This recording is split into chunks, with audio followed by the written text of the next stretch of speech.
Hello everyone. Hello everyone. Welcome, welcome. Welcome to another live in a beautiful place. How are you everyone? We have a wonderful, wonderful, magical topic. My name is Tetivik and I warmly welcome everyone in today's live.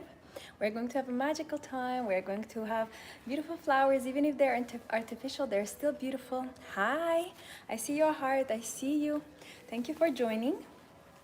Today I'm wearing a very beautiful, luxuriously purple dress. And you know, in the older times, purple was the color of royalty because it was so hard to get, so hard to make and get the color. So you can see how beautiful is the belt. It's like a Arabic type of a style belt. I absolutely love the necklace, the earrings. So today we are a princess mode, and these are actually fresh flowers. So before I start, let me tell you that I do one-to-one consultation. You can purchase my online courses. I have a beautiful course about luxury womanhood that already aired, so you can already purchase. If you have any questions, the email is below. And of course, the Wealthy Man, Dating a Wealthy Man course is also available already to purchase. Oh my God, so let's get comfortable. If you want, lay down. If you want, sit down, get some water, get something to eat, get yourself cozy. I always say that you can wear something fluffy and puffy so you are more comfortable. And whatever you need, make sure that it's all prepared before I start the topic. And I would suggest you to really take notes because you know when we take notes, it goes to our long-term memory. That's why I always suggest to drink water so your brain cells are ready. I can see you are slowly joining. Welcome. And I also want to tell you that if you like any of these dresses, this is a new dress, how do you like the color? And actually I did this in all colors, red. So imagine this in red, imagine this in blue, imagine this in green, any color. It has a very specific stitching, as you can see. It has like a line going here, line going from the back. So it's a very like a tailored look, and it's a maxi dress. It goes to the floor, incredibly long. So it's like a curtain. It's so comfortable, so beautiful. Full length. I absolutely love this when the chest is covered. I feel the most protected and safe when chest is covered. I cannot wear v-necks. I don't do that because I'm very classy. And I noticed that people respect me more in general because I'm very covered.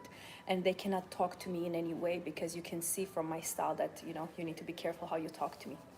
And I also suggest you, little like advice, any dress that you wear, try to wear belts. This, for example, has very beautiful crystals inside and it is matching with the jewelry set. And as you can see, because I have a belt and I have a big necklace, you can see the earrings are smaller. So if, for example, the necklace will not be there, then the earrings could be longer. And because I already have 3 accessories, this counts as 1, 2, 3. That's why I do not have any bracelets. It's a gorgeous dress. Thank you for compliment. And you would look lovely in this as well. It's a dress that is created for any body type. And my dresses are like this. I create them. We have, you know, people, the team who works, who create them for any body type to flatter any woman. So if you're ready, I'm so happy to be here. I'm so happy to be back.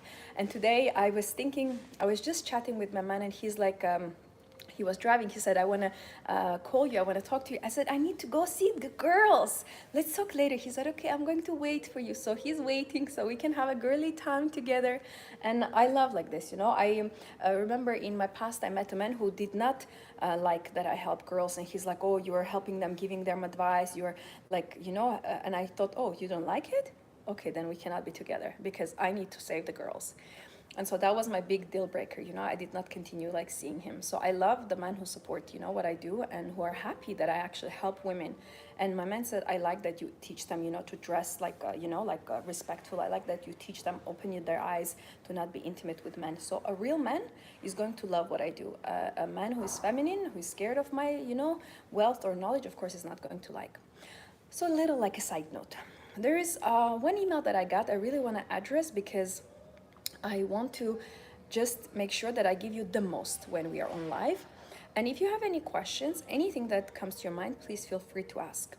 And I've been getting emails, and this email that I got today, it was like the last drop in a very good way that says, please, Tativi, can you please talk about manifestation? Can you talk about these rituals? Can you, sorry for the noise. I'm in a business lounge. You know, you have seen me here before, and I have a tour I made in this hotel. So if you haven't seen the tour, I have a video where I'm wearing the black and white dress, so you can see the full tour. So if you hear some noises, I'm very sorry. I'm booked privately here, but there is a wall and there are other meeting rooms. So if there is some noise, I apologize. And so yes, and that this email said, could you please address, you know, manifestations, the tarot cards, you know, guardian angels, all these things. And I've been getting those messages a lot, but this was like the last message, very long and saying to TV, can you please talk about it? Or, you know, like at least put some posts. So I've really decided to speak about it, like just for 5 minutes, to just make your, you know, life easier and just open your eyes. I want to tell you one thing, that manifestation as such by your own self is not supported in Bible, neither it's supported in any other religions, because manifestation solely mentions that you are relying on yourself, that you are your own God, that you are God, which is even sin to say, and that you are in charge of everything. So I want you to be very careful, and be very careful watching these manifestation videos, because it puts you on the like a driver's seat, that you are actually the one who creates your destiny without God, and you are the one who controls people, and it is your world, and everyone is slaving to you. So it's a very dangerous concept, and manifestation does not really work in a long term, because if you watch and analyze very carefully to people who talk about manifestation, watch very carefully, first of all, A, how they look like, B, where they live. Majority of people, 99%, I watched all the majority, like the biggest channels for manifestations to check, and I saw that majority of them have tattoos, they have scars on their faces, they are not taking care of acne faces, very no, almost no makeup, or extremely big lashes, and you know, unnatural plastic surgery, very unclassy, unelegant, very revealing clothing. Majority of them, 75%, are overweight. So you're talking about manifestations and you're overweight. And the biggest problem with them is that I did not find anyone who actually has money. I didn't find anyone who actually has wealth. I did not find anyone who has actually cars and mansions and whatever they're teaching us that we're manifesting. You do not have what you're teaching. So for example, if I teach you about elegance and femininity and beauty and a beautiful healed voice, I have that. That's why I have privilege to teach that. If I'm telling you, you need to go to beautiful places, I am sitting in a beautiful place. I've booked this place. You have seen that before. You have seen my houses, you have seen my dresses, you have seen my items. So I never teach you something that I don't have. I'm not talking about how it is to be married, how to raise kids, because I'm not married yet. I don't have kids yet. So I'm never teaching and lying about some things that I don't have. So please, everyone, be careful with manifestation videos. Let me know your thoughts. Let me know if you have any questions. And also be careful with tarot readings, card readings, Bible specifically denies that and says specifically that is from evil spirits. So please don't get readings done, especially if those are young people. And I have a friend who said that there is a woman who has a very young child who is doing readings for other people. Please don't do that. A young child who is just a teenager who just finished school cannot do readings for older women, no matter how amazing that person can be. So I just want to tell you this before we start. Please, no tarot readings, no card readings, no crystals, no worshiping different idols, no putting frames and bowing down, no using flowers for rituals. Please don't do it. Yes, that's why you are the only one I watch, because I see that you have what you talk about. Thank you for a sweet compliment. Yes, and I never pretend, I never try to make myself to be someone I'm not. I never show you something I don't have. The only things that I have, the only things that I am, my character, that's what I show.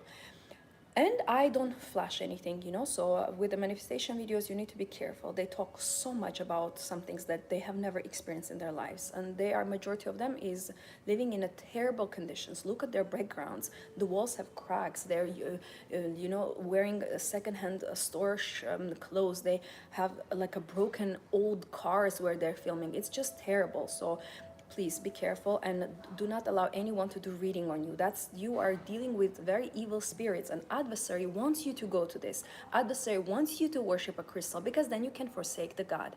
So I wanted to make this note, and thank you so much for the email, for saying could you please finally address like in a video with words, not just a text. So I thought, yes, it will be helpful for everyone. And all these guardian angels and I don't know, different guardians, different aliens, please stop that. That's an offense to God. There is one God, one creator, and one master of your destiny. Everything that I have, I owe it to God. My health, I owe it to God. He can one day decide that I'm not going to wake up. Then how? Oh, I'm manifesting. I'm my own God. You can obviously see you cannot even wake up in the morning. You are not even in charge of your breath. So how do you think that you are God? So please, this is blasphemy. Be careful. And also they talk about manifesting specific person. You can't control people, and you shouldn't control people. That's the worst thing. I'm going to manifest this person, but what if he doesn't want you? What if he's bad for you? What if God does not want you to be with him, and you're using all this power to manifest this specific person? Manifest a good life for yourself. The only way I will use this word manifesting, it means that you create something that didn't exist. And be careful. If you're a Christian, if you're a Muslim, if you belong to any biggest religion of the world, even if you do not believe in God, be careful when you say that you are the God. Be careful that you say that you control people, you can manifest anything from the world. I create everything that I want from life. Sometimes I see something, and I even had many situations that I want someone to approach me. I just look at them and I imagine how they're coming to me, and they come to me. But it's not about me manifesting or being God. It just means that I'm in my feminine energy. It means that I have a very powerful energy within, and it means I'm in a very pure level energy. It means that God, through me, he gives me the energy to attract what I want. But it's not me who does that. It's not me who creates wealth. It's not me who talks and teaches you. It's God through me. That's why Bible clearly says Holy Spirit lives through you. Through you. So it's not you. So you're just a vessel. I'm just a vase. But the flowers, the life, the beauty inside, it's, if Holy Spirit doesn't live inside of you, if you do not know God, you will never be able to get anything you want from life. And don't forget that devil also gives you perks, but you pay cost. And we can see the people who are paying cost. The overweight, the skin problems, they are usually single, they don't have kids, they have problems, they have very big mental issues, and they're poor. So please, no manifestations, no cards, no readings, no crystals, no guardian angels. Stop that, all right? A little side note, I wanted to start with this. But yes, thank you for this question. All right, are you ready? Are you excited?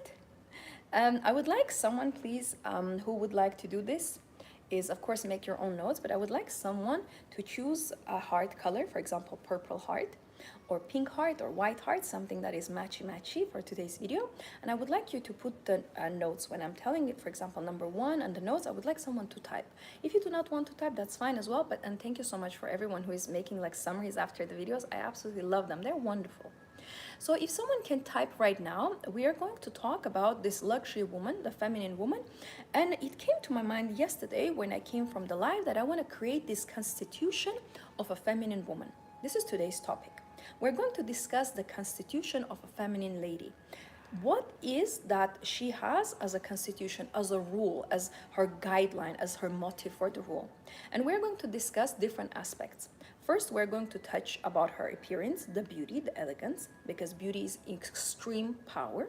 Then we're going to talk about not only her beauty physically, but we're going to talk about her also assertiveness and assuredness and certainty in life.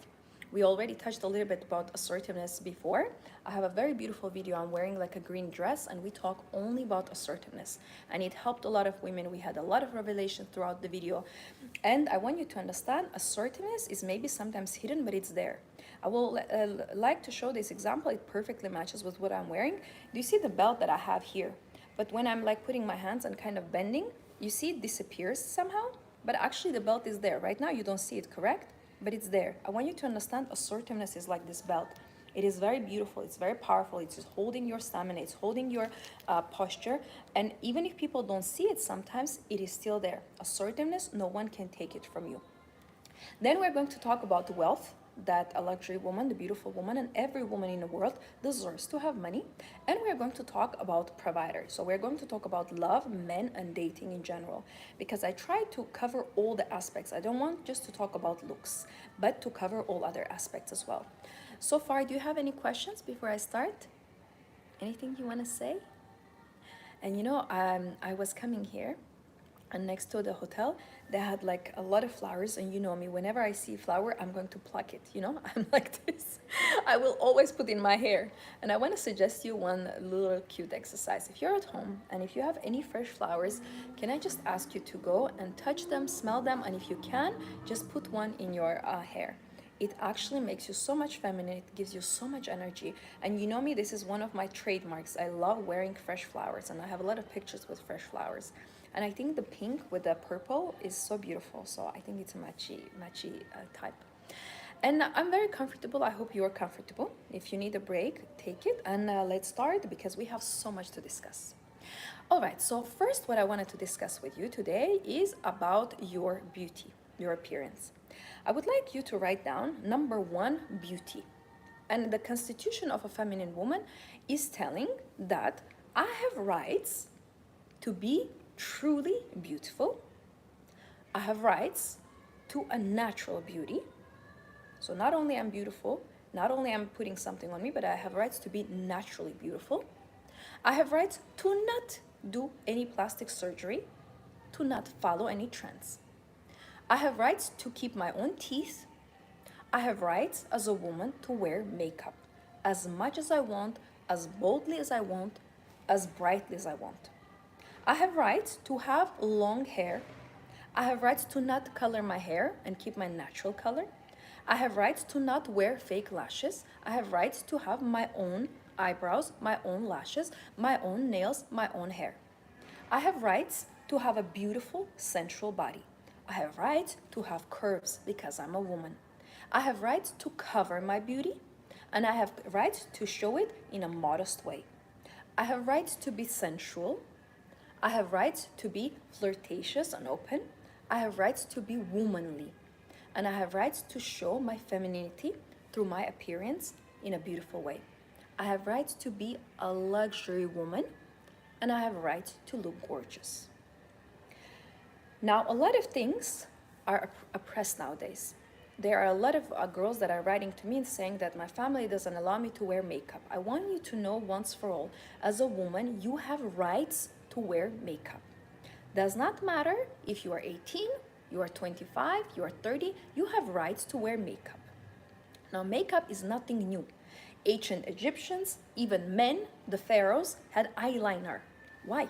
Because makeup creates a specific power, it creates a specific stamina that you know who you are, you created your face so people can read you in a certain way. And pharaohs, they made the eyeliner so they looks more stoic. So the expressions do not show too much. And makeup nowadays, even I know that women wear makeup, it is a protective mechanism. It is a shield, and it's also a very beautiful protection mechanism. Because if you have a little blemish, and you slowly cover it with a foundation or maybe concealer, you feel more confident, don't you? Let me know what you think about makeup. Do you like wearing a makeup? Do you want any makeup tips from me? Let me know. You have to wear makeup if you're a woman. Like if I will have a daughter, when I will have my daughter, I really would like to have a baby girl. And of course sons as well, but I would like to have a baby girl because I want my beauty, to stay in the world. I will allow her to wear makeup. I will allow her to have beautiful, sensual undergarments that is for a woman. I will allow her to have beautiful heels and wear dresses. I will allow that to her. Now, the misconception is that when you're 16, you're 17, you're 18, you're too young. I will tell you, many generations ago, this was the age when women were getting married. Now we are 35 and we're still waiting for our soulmate. We're still waiting for Mr. Right. Why? Because society has brainwashed you. Because women become more masculine, they dress more masculine, they're not wearing makeup anymore, they're not wearing corsets anymore, they're not wearing dresses anymore, they are slaving away. They are serving to the society, they're working, they have no time to be beautiful. I want you to know once for all, and I always say put the hand on your heart and say, I have rights to be beautiful. Hi, what do you recommend so that your sunglasses do not mess up your makeup during the day? Great question. I recommend to use setting spray. That's what I do. I use Saint Laurent. This is my main luxury designer brand that I use. My foundation, my mascara, everything is from Saint Laurent. My primer is from Saint Laurent, and right now I'm wearing as a setting spray from Saint Laurent. That means if it's something I do or I put on my face, it's not going to immediately, you see, nothing, makeup doesn't go to the finger. Or even if I touch the dress, you see there is no makeup because the setting spray sets everything. So when you're wearing sunglasses, usually you have little dots in here, correct? I suggest you to put a concealer here first, then leave it. Do not tap it. You put the concealer, then you leave it, maybe for literally 30 seconds. Then you put foundation on top of concealer without tapping on a concealer, and you tap together. So you mix foundation with the concealer. Then you put the setting spray. Then you leave it to rest, maybe 10 minutes you leave it to rest. And before you need to go out from the house, you put one more coat of setting spray. Then you can go, of course, wait a couple of seconds because it's still wet. And then you can go. Now, when you're wearing sunglasses, what I suggest you to do is where you have these round things for the sunglasses, you can put a little piece of tissue, very little. Hi, I've always wondered, are you married? I will be soon. You're very sweet. I like how girls ask. So I would suggest you to put tissue on those round things. So you basically cut exactly that size and you put the tissue and then you wear sunglasses. This is the best advice I can give you, because the tissue is not going to remove your makeup, but sunglasses are going to tap and go into the makeup. And then of course, when you get to the building, you need to remove the sunglasses. You are already aware that small tissues are there, but tissues are exact size. So they're not big white tissues. They're exact size wherever the sunglasses is touching your face. Then slowly remove and have extra tissues. That's the best thing I've done. And what helps me is to have the setting spray, even if you forget the tissues. Excuse me. And in general, with the makeup, the best advice I've ever received by myself, because I went for a consultation as well, and I watch people who do makeup, and I do makeup for many years, so I'm kind of professional in the way that I do. Oh my God, congratulations. Thank you so much. I will let you know when I get married. Don't worry. You will not miss this. When I have a child, I will let you know. When I move somewhere, I will let you know. I always let you know. I'm very open and transparent. I don't hide everything. But the only thing is, like, you know, some people ask, you know, why you don't show your man, is because he's a businessman. He does not want to be, you know, online. He doesn't want to be seen. And it's just I want to protect his privacy, you know. But yes. He's tall and handsome. Like, what do you need? You know what kind of man I would date, no? It's kind of obvious when you look at me. But he's very loving and very generous, very caring, and he just allows me to be, you know, who I am.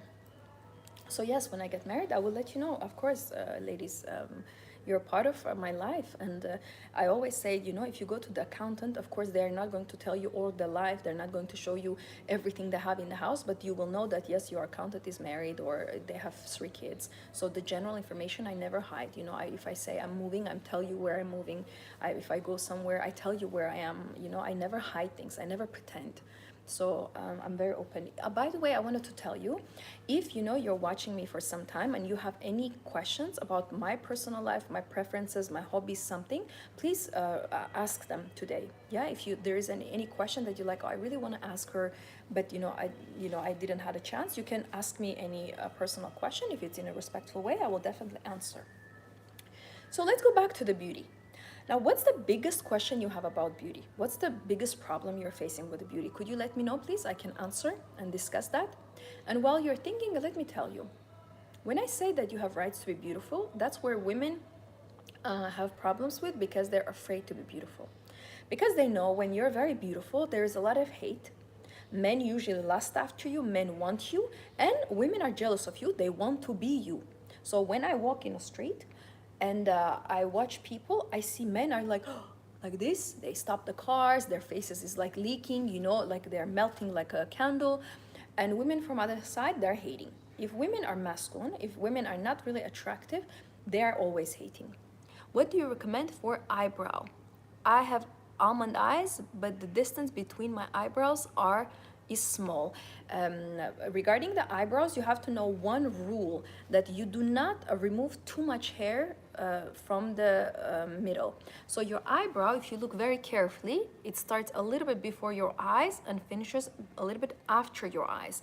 The problem women do is that the eyebrow starts exactly where the eye is. So when you said the distance is too small, the only way you can widen it is to remove excessive hair from the beginning, or you can make it shorter here, but do not go too short, because try to keep the eyebrow a little bit longer where the eye is and let it finish a little bit after the eye. This is the biggest secret about eyebrows. And try to not have very thick, because it's too masculine, and do not have very, very thin, because that makes you older. As you can see, mine is a little bit more here, and then it goes smaller here, because I really like this arch. I really want this to be, and sometimes when I go to salon, they say, let's fill this in, let's make it thicker. I said, I don't want, because it looks too heavy. My face is very feminine. My face is very like elegant. If you make it too harsh, too much eyebrows, I will look too harsh, but I do not want. And then they say, okay, then let's remove this part because this is bigger than that. I said no, because then I will look older than I am. So absolutely they don't understand, and so I always don't listen to them. I always do it like I want. And I've never had anything. All my life I hear you have very beautiful eyebrows. You have your own style. I do not follow the trends, and I do not microblade them. And if you have this small distance between the eyebrows, the only thing is that absolutely clear inside the middle. A lot of women don't do that, and I don't understand. If you have hair in the between of your eyebrows, it needs to be cleared. You're not a man. Yes, mashallah, we deserve the best. Also, can you tell us story time on how you met your fiance? Yes, it's I told before. I was in a restaurant, and I was going from one floor to another because my table was in a different floor, and then I passed by and he was there with his friends. He saw me and he stopped me, and I kind of ignored, and I continued going to my table to sit with my friends. And then he waited that we all finished dinner, and before I wanted to go, because my driver came, he waited until all my friends went, and then the moment I was standing up to go, he came and approached me, and then we spoke. And then we went for dinner the same night. We finished dinner and then we went for another dinner together. So it was really cute, very romantic. I always say that you should not do anything. And I was never looking at him, never flirting. I was not smiling. When he tried to stop me because he was mesmerized, I didn't even stop and continue walking. I agree about the brows, but I mean the eyebrow. So it doesn't look too much. Eyebrows? What do you mean? How to style your eyebrows? Could you tell me exactly what would you like me to tell you so I answer your question precisely? Let me know. Could you write, please? So yes, it was a very romantic style how we met. And in general, I would say to you, as a woman, you do not need to do anything. You just need to be. You just need to exist. That's so beautiful. Thank you for compliment. Yes, and I believe that a man needs to chase me, run after me, conquer me, pursue me. I never in my life thought that, oh, I need to sit in a 45-degree and put my arms in a certain way and now smile for 5 seconds and then look away. Who invented these things? So cute how you met. Yes, thank you. Could you let me know about the eyebrows before I continue so I answer your question? What would you like me to tell you? Yes, and I want to also tell you in the future that try to not smile too much. Eyebrows, yes? What would you like? Oh, eyeshadow. I'm so sorry. I continue reading eyebrows. Whatever is in my mind. Eyeshadow. Sure, I will tell you. Thank you. Eyeshadow. With eyeshadow, I have one very great advice. So I went to Saint Laurent, where when I was in London, living in London, I went to Harrods. It's the most beautiful store, the most expensive in the world. And by the way, it's owned by Arabs, of course. And I went there and I had a consultation with my person because I buy everything there. My perfume, my man bought me many times perfume there because Saint Laurent perfume is really long lasting. And I had different ones from them, you know, the Libre de Intense I really liked, you know, I like the Opium that they have, Black Opium, a very beautiful perfume. So I had a lot of things from them, and all my makeup is from them, starting from the nail polish I have right now wearing on the feet, pedicure is red, everything is from them. I really like that brand. Chanel, Dior is my second choice, like I have things from them as well, but Saint Laurent, I don't know, for years I use it. And actually, I was dating a man and he asked me to go on a date with him, and he said to me, what would you like? And I said, I would like some makeup from Saint Laurent and the perfume. And that's how I actually got introduced to their brand. That was a couple of years ago, and still to this day I'm using them. So I always say, let men bless you, let men buy you gifts. You see, if I would not ask for the gifts, if I would not have standards that you need to bring me flowers and gifts, I would never discover that this is my brand. So that's why I tell you that when you are asking something from a man for your beauty, you are actually making him an effort to beautify you even more. You are giving him honor to change your life. So never refuse gifts. Never feel that, oh, I cannot ask. You have to ask. Your beauty is #1 priority as a woman, because beauty is in immense power. If there is a man driving a sports car, and there is a man very successful, and you stand next to him just being beautiful without nothing, you are equal. You are successful as him. So that's why I tell you beauty is #1. Why I'm discussing is #1. Feminine woman constitution, this starts that I have rights to be beautiful. I have rights to shine. I have rights to be glamorous. I have rights to be beautiful. I have rights to wear makeup. Now going back to your questions, don't worry, I haven't forgotten about you. Eyeshadow, so when I went to Harrods, I had a consultation with them, and two girls came actually from different stores, and they were sitting, and I told them, can you give me one advice that I can use for my whole life? They said, try to use brownish eyeshadow, which means that when you're putting your concealer, you're putting your foundation, especially if you have a small distance between the eyes, do not touch this part, all right? The beginning, we're not touching. Right now, I just have glitter, if you have noticed. I have a little bit shadow here, created naturally with the bronzer. But they taught me. So in here, in the beginning, we're not touching too much, okay? Especially you said your eyes are closed. We're leaving that gap open. A lot of girls say that you can put like a little like a glitter here, like a silver or white. Honestly, my advice, I don't do it. And I don't suggest, because it looks funny. It looks like an Instagram model taking a picture on Instagram. In a natural, light, classy women, in a wealthy environments, don't do that. So avoid touching the beginning of the eye. Now, if you look very carefully, I'm wearing an eyeliner. I have not touched it to the beginning. Why? Because when you go too close to the middle, to the start of your eye, you make the eye smaller. You create less distance between the eyes and the nose. So one rule I will tell you, do not touch this part. Let it be. Then what you want to do with the eyeshadow, you want to create a shadow from the crease here. Imagine my hand is my brush. So we are creating a shadow here. We are talking about beauty, so it's a very relevant question. So please, if you want, just take any brush you have, and you're creating this crease. You're filling in this crease a little bit. It could be that you're using your bronzer, and then whatever is left, you're filling in the crease. You want to focus on here, just the end. You create a shadow. That's why it's called eyeshadow, not eye color. Do not create a bold color here. Create eyeshadow, shadow.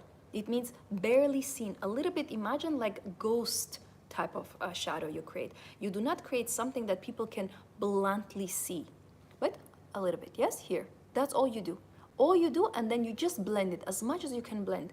Don't worry, the color will be seen. Even a small touch of anything in a makeup world, if you know, a small touch, even 1 point of a concealer changes the entire outlook, changes the entire face.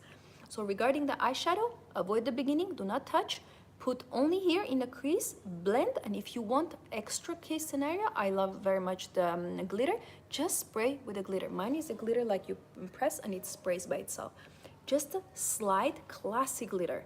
Not immense glitter that when you look, people are like, oh, it's like a traffic light.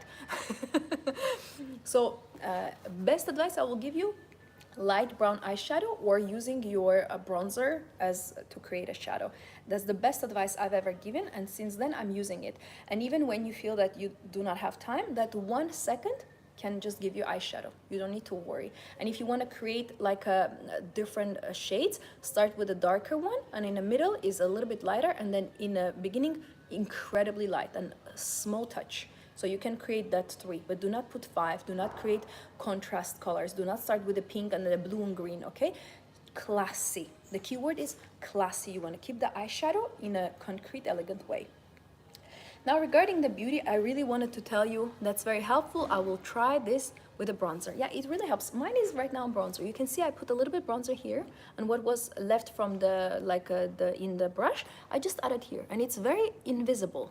So you can add bronzer a little bit here, you can add bronzer a little bit on the sides, and I usually put here, and you can put under the nose, you can put next to the nose.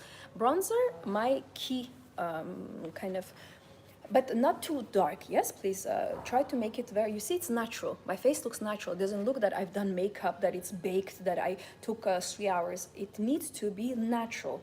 Why in the past, you know, the supermodels were so natural? Because the makeup itself was done in a very natural way. When the supermodels start fading, the Instagram models can start coming. Instagram model has nothing to do with the pure beauty. And that's why I told you in a constitution of a woman, a feminine woman, that I have rights to not do plastic surgery. I have rights to not bake my face. I have rights to not cut things. I have rights to not wear false lashes. This is constitution of a feminine woman.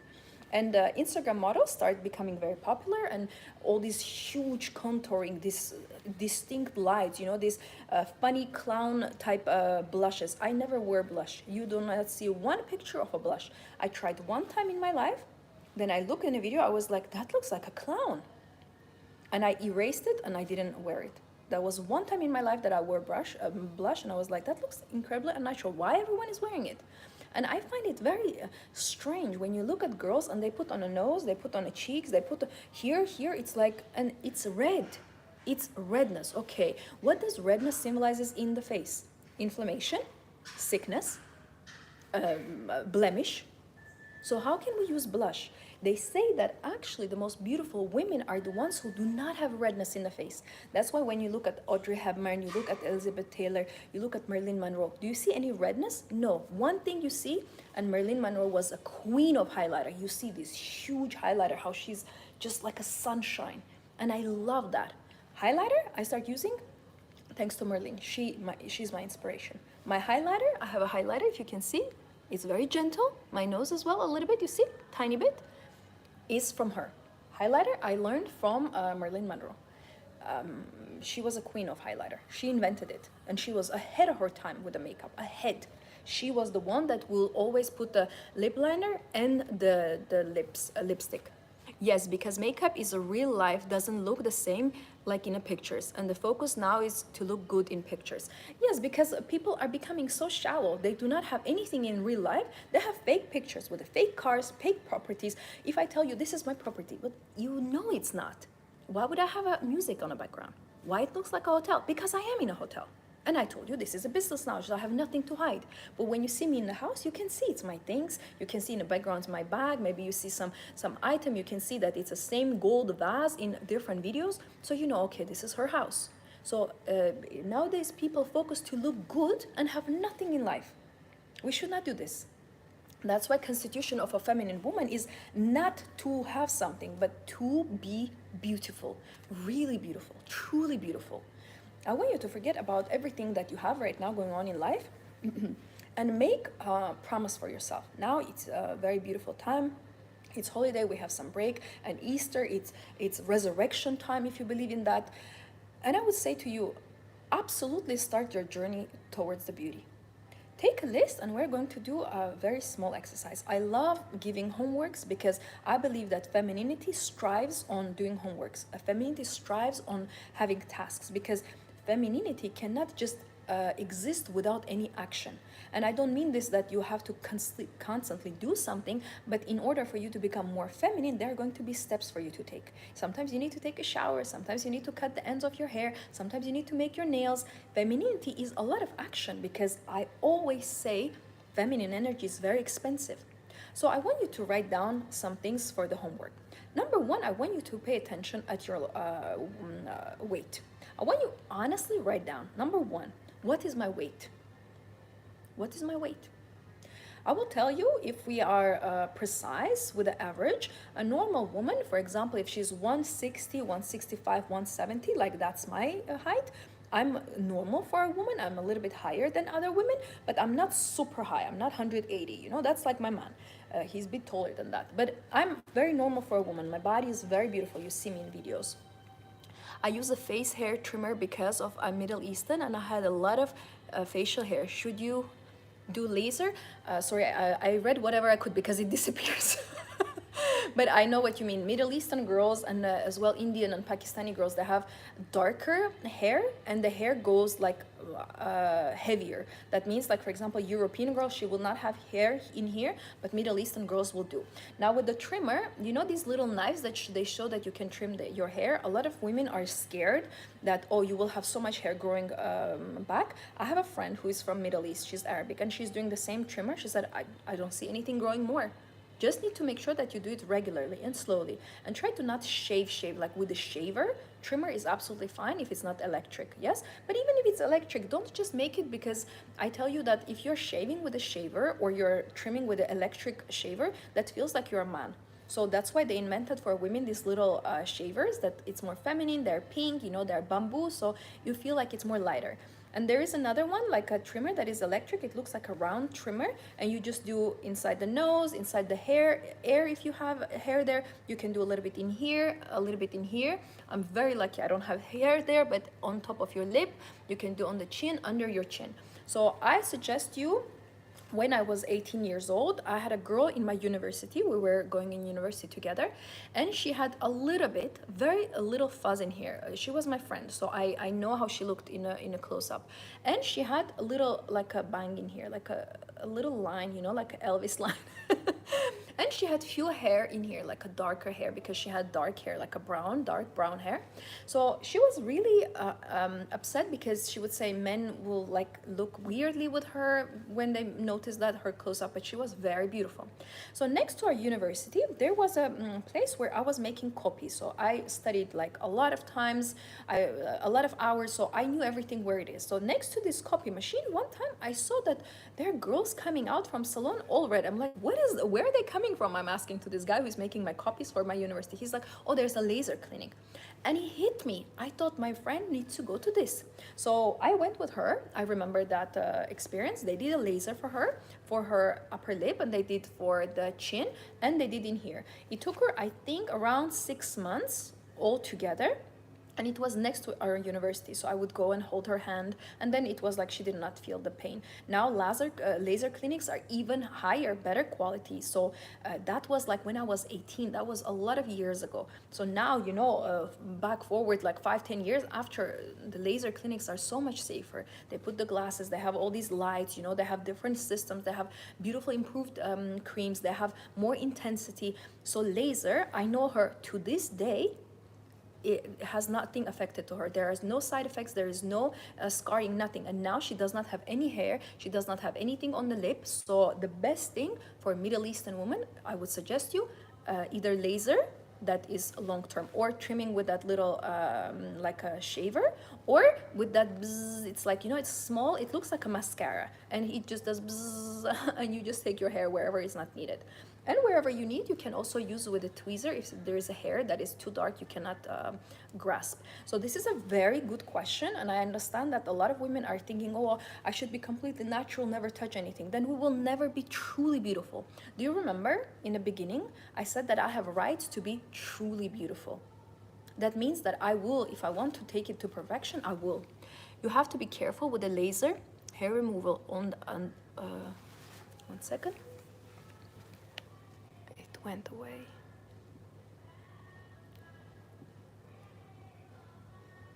Someone says thank you, you're welcome.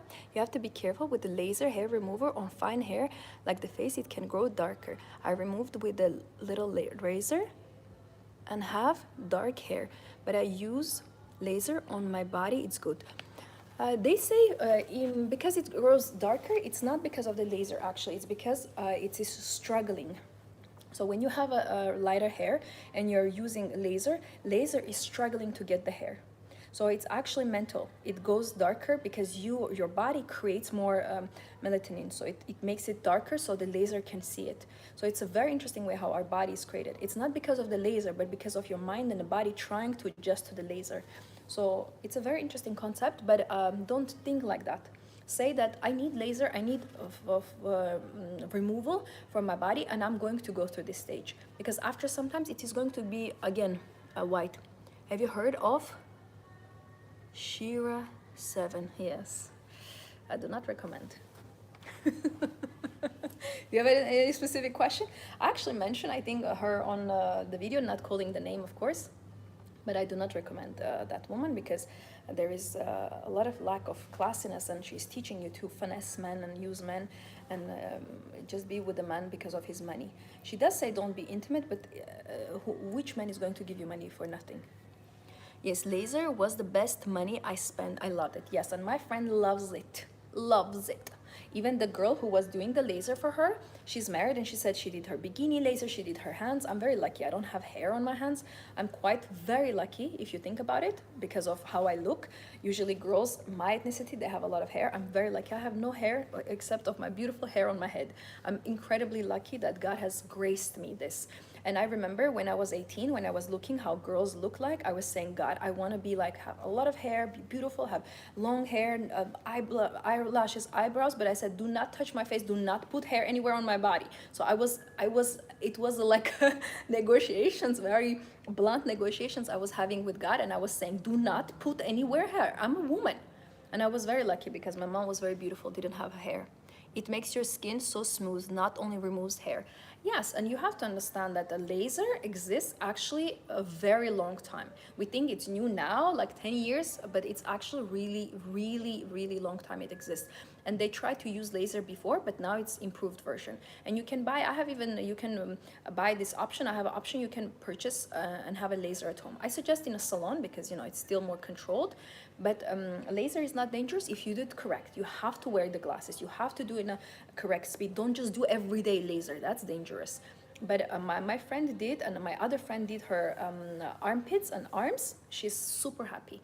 And you have to understand, hair in a woman's body is never going to be good. If you're afraid of laser, that's not for everyone. I understand. I would suggest you to shave. You're so lucky the negotiation worked. I know, I was 18. I was like, do not dare to put hair on my upper lip. I said, you know one thing about me, God, that beauty is very important for me. Do not put this torture on me.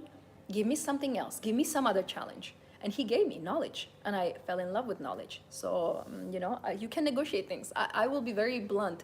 There is actually a passage in the Bible where there is a person talking to God and trying, not fighting, but negotiating that, no, I disagree with this. And actually God likes it. But try to understand, please. It's not that you're going against his will. Right? I'm not saying that ask for something that is against his will. He will not listen to you. He's God. But when he see that a little girl, a little daughter is coming, God, please don't do this to me. He's like, okay, she knows what she wants. She's 18. She's already calling shots. I said, do not. I said, I refuse. Even to this day, I speak with my skin and I control how skin need to behave. And I had a call recently. I absolutely love talking about beauty. I can make a masterclass on it. And I actually created a program that is called Beautiful Luxury Woman, and it's only about beauty, only about makeup, only about hair, only about weight loss. And if you're interested, you can purchase it. It's going to be, enrollment starts next week, so it's only about beauty. If you would love to be really beautiful, and it's about face, it's about the body, it's about the style. We talk a lot about style. We talk a lot about elegance. And it's about beauty. Like, that's a master class. Like, the whole course is a master class on beauty in every single aspect. So if you're interested, I would suggest you will really love it. And so yes, and so I sometimes speak with my skin, and I was talking to this girl. We had a consultation. She said, I have some breakouts on the skin. I said, you go to the mirror right now and you look at that pimple that wants to come out, and you say, don't you dare. I don't allow you. And this is a funny thing. I've done it maybe 5-6 times, and I know that I have an event. I knew that I need to go somewhere, and I can feel that there is a rush is coming, or there is something, maybe I ate or I didn't sleep enough, and I can feel that it wants to come, because you usually feel on your skin. It even feels funny. You can wake up and you can exactly touch where it feels like it's going to come. And I would touch, and I say, and I will push it back, and I say, don't you dare. I have no time for this. I have to be beautiful. I have things to do. I need to go out. I'm going to this, I'm going there. I said, don't you dare. I do not allow. I said, somewhere else. You can go anywhere else, but not here. You can go on a chair, you can go somewhere else, you can go on someone else, I don't care. I said, you're not invited. And I will tell this, and I will go to the mirror, I will stand, and I will look at that spot, and I will say, no, like this. And I will say, no, I don't allow you. I don't care. And I can hear he's saying, but you didn't sleep. I said, I don't care. No. And they will never come. I did 5 times in the last month, and they never came. I have no idea where they vanished.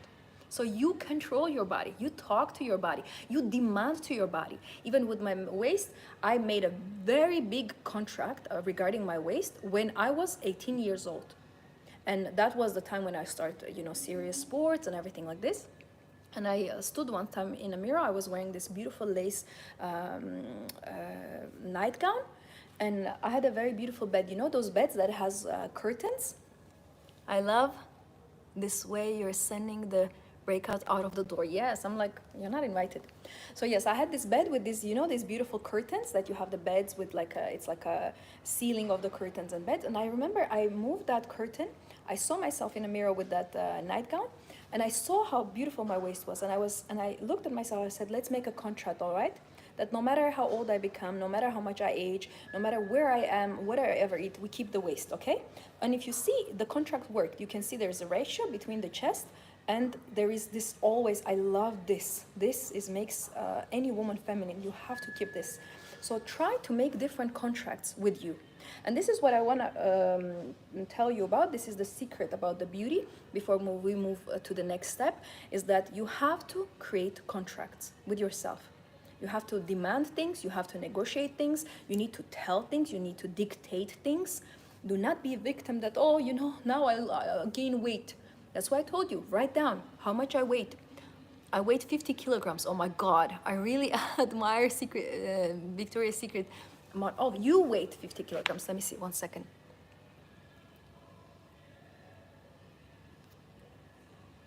I weighed 50 kilograms. I thought you said I lost 50 kilograms. 50 kilograms is great.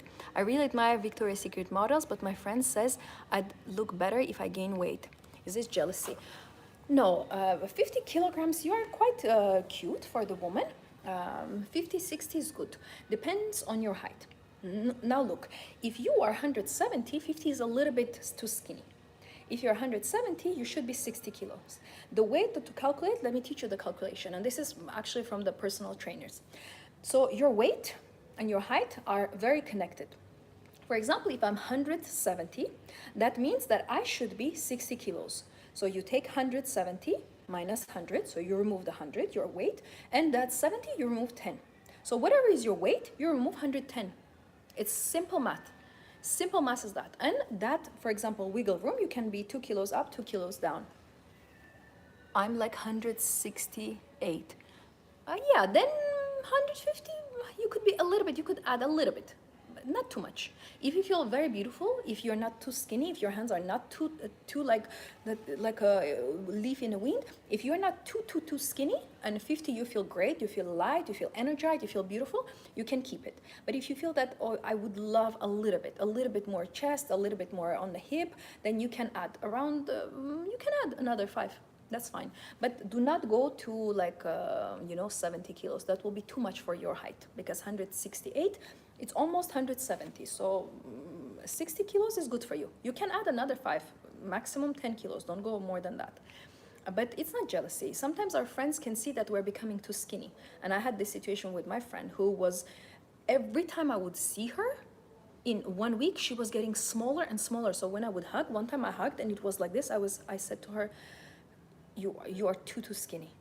And she wanted to have children. I said, I'm sorry, but if to have children, you have to have something where the children can grow. She was becoming so skinny that her hand, her bracelet was falling off. So sometimes friends say, because they can see that we're becoming too skinny. But if you know this friend, if you have been with her a long time, or she never harmed you in the past, then it's not jealousy. If she always has harmed you, then it's jealousy. And try to not believe what people say or their advice. Ask, how do I feel in my body? Now, you can tell me anything you want. I feel amazing with my weight right now. I don't need to gain anything. I'm very comfortable. And I don't really want to lose too much because I love the way my curves are. So I don't want to change right now anything. I want to maintain this. So my trainer says whatever you're doing is working because you create your own body. Understand one goal, key goal, that you create your own body. And I absolutely love talking about beauty. And I love to just stand in a park and talk about this. Thank you. I was getting paranoid. No, you don't need to.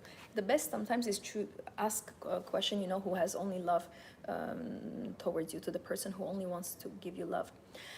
All right, ladies, any questions about beauty, about makeup, anything you want to ask before we move on to wealth? This is so much fun. So number 1, we deserve to be beautiful, and I have rights to be beautiful and wear makeup and wear dresses and be feminine and do whatever I want to do with my beauty. And smile and flirt and be open and be feminine and be girly. I have rights to be beautiful. That is my right. And I don't care what other people think. I don't care about jealous women. There are always going to be jealous women. I don't care about men that lust after me. I do not care. I'm going to walk in the middle, walk alone like a cat going for a walk. Cats like to walk alone and like they don't care about the world. That's who you become. I'd rather be beautiful and alone and no one talks to me and I have jealous girls and men who hate me. I'd rather be that, but I will be beautiful. You do not know how much happiness it gives me to know that I'm a very beautiful woman. You have no idea. I can have a bad day. I don't really have bad days, but you know what I mean. You can feel a little bit down, but then I look at myself and I'm like, you are so lucky. Do you know how beautiful you are? Do you know that people do plastic surgeries to have your body and you have everything? Do you know how lucky you are? I am a millionaire, billionaire just by my looks, do you understand? So beauty ultimate power. So the homework I told you, please write down what is my weight. Am I happy with my weight? How is my makeup routine? Am I happy with that? Would I like to do some more makeup? And of course, do I need salon appointment? So that means my hair, my nails, my eyebrows. 3 homeworks, all right? Just make sure that you do that. Weight loss, if you know that you have to lose weight, then it's a gym, it's a trainer, it's a specific diet. Second of all, makeup. You can go to the makeup artist. You can have free consultation in any mall. Sit down, 30 minutes. Will you suggest me, show me how to do the lip liner, how to do a wing liner? Makeup is the second. And the third, of course, make sure, anything that you do in life, it needs to be written. When you write down, your goals are going to be succeeded more. So please do these 3 homeworks. It will help you immensely in the future as well. Now let's talk about the wealth. Now, I'm going to talk about a provider man, so I don't want to focus too much about just talking about money, because the biggest aspect of the money is going to be in a man's section. What are your measurements? Yes, I made you live? You mean you made it to the live? Welcome if you made it to the live. My measurements, I have no idea, but I know that this part, when they weigh the chest and the hip, is the same. Hi Tativik, earlier you said not to smile too much. 1 second, let me see what you said.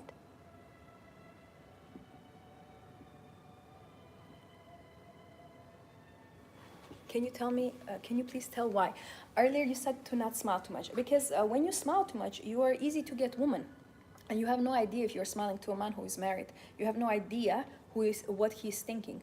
So I do not recommend for women to go in a street and smile at random man. I do not suggest that, because it gives you wrong energy, like a loose woman.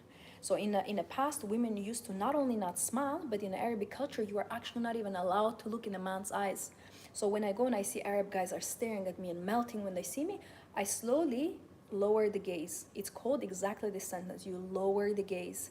That means that actually is respect, that you are not loose, that you are not like, like naughty, trying to, yes, you can come to me, I'm this, I will do this, I will perform this task. You are getting nothing, sir. Do not look at my side. You want to approach me, I'm going to look completely different side. I'm going to be like ignoring you, and you're going to come after me. This is how our culture is.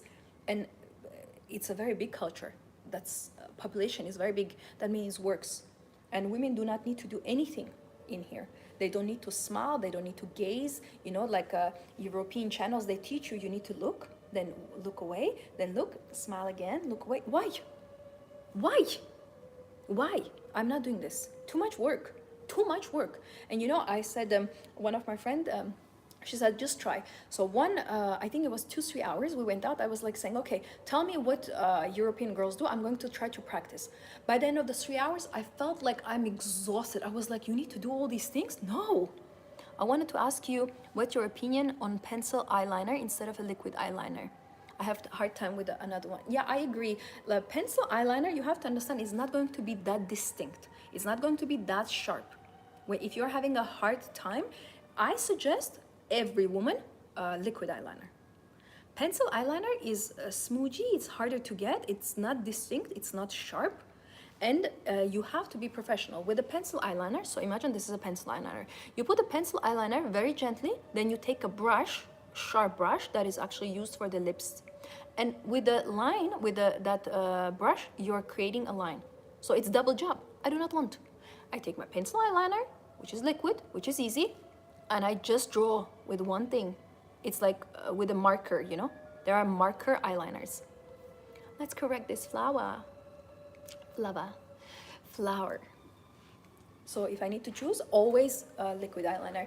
In Arabic cultures, liquid eyeliners is also higher status because it's harder to make it precise. So when you're using pencil eyeliner, it means that you are more beginner. It means you're younger. It means not so experienced. So if you want pencil eyeliner, it's more for the gym, something that is, because it's more like a smoky. But I suggest everyone liquid eyeliner. I do not imagine wearing pencil eyeliner. It will not be the same effect. This is a liquid eyeliner I'm wearing. And it's all about practice. But which one you prefer? Tell me which one you prefer, and I can give you a precise answer. Yes, I need to practice. Everyone needed to practice. You think when I first time put the eyeliner, it worked? I don't know actually how, but actually I'm an exception. When I did first time, it did work. But because I'm an artist, I know how to paint. I went to the artist school. So my hand is already, I can do it very fast. I can do it in a car when my man is driving. I'm like, he's like, how on earth are you doing? And one of my friends just said, I get anxiety when I see that your both lines are precise. She said, how do you do this? They're so cute. You know, all the compliments that I get in real life, they're just unbeatable. But you're all sweet as well. It's all about practice. Anything is practice. Style is practice. Sitting is practice. Talking is practice. Looking beautiful. Everything in life is practice. But women usually are lazy. That's why they don't have anything in life. You think it's easy to 3 o'clock, 4 o'clock in the morning to do your makeup, sit down and speak with hundreds of people? But it's practice. And I did my first live, and I was trying to find a corner, and I was trying to see the questions. I was trying to adjust. Then the next day I did. I was like, oh yeah, it's so easy. And it's just practice. What do you think of Kohi eyeliner? I've been hearing about it. What is exactly? I haven't heard about it. Eyeliner only works when I'm not in rush. 1 second, it disappeared. Can you please let me know about that other one? I haven't heard about it. What is it? Maybe you can share with the girls. Maybe it's something good we can all use. Eyeliner only works when I am in rush. It's weird, but I try to not get ready in a rush. I know what you mean. Sorry, it disappeared again. Sorry, I didn't mean to not read until the end. So I never get it right when I take my time. This is a very interesting concept. My friend said that as well. She said, when I need to do it quickly, it works. When I need time and I take my time and I want to invest to make it beautiful, it does not work. It becomes very chunky and big. She said, why? Exactly this question she asked me today. I said, it's because you put too much importance. The moment I put too much importance for my makeup and I say, I'm going to give 1 hour to do this, there is so much resistance. There is so much pressure that it creates in my body that the hand is like literally, oh my God, she put so much pressure. I need to be superstar tonight. So that's why it does not work. The moment you're like, oh, I'm rushing, you know, I need to do quickly or whatever, you know, it works perfectly because there is no resistance. There is no pressure. So anything that you put too much pressure, it does not work. So when this dress arrived, so I ordered. This is the new collection dress. So this is any dress I create for myself. So this is in my closet. This piece I'm not selling. This is mine. So I ordered. I did not control the outcome. I just said the measurements. This is what I want. And I said, I want purple. Because the dress in this line, in this collection, is blue, red, black, green, any color that you want. I said, I want purple because I want to start the era of this royalhood, you know, where purple was the color of royalty. And I said purple. I did not care how. I did not control outcome. I did not control the things. I just gave them the centimeters. So I don't know my measurements in you know, they say like inches. I don't know that. I know centimeters. And I said this, they already have everything. And they brought the dress. I did not try the dress. I took the dress out and I steamed the dress before I'm coming to you. And I just put it down.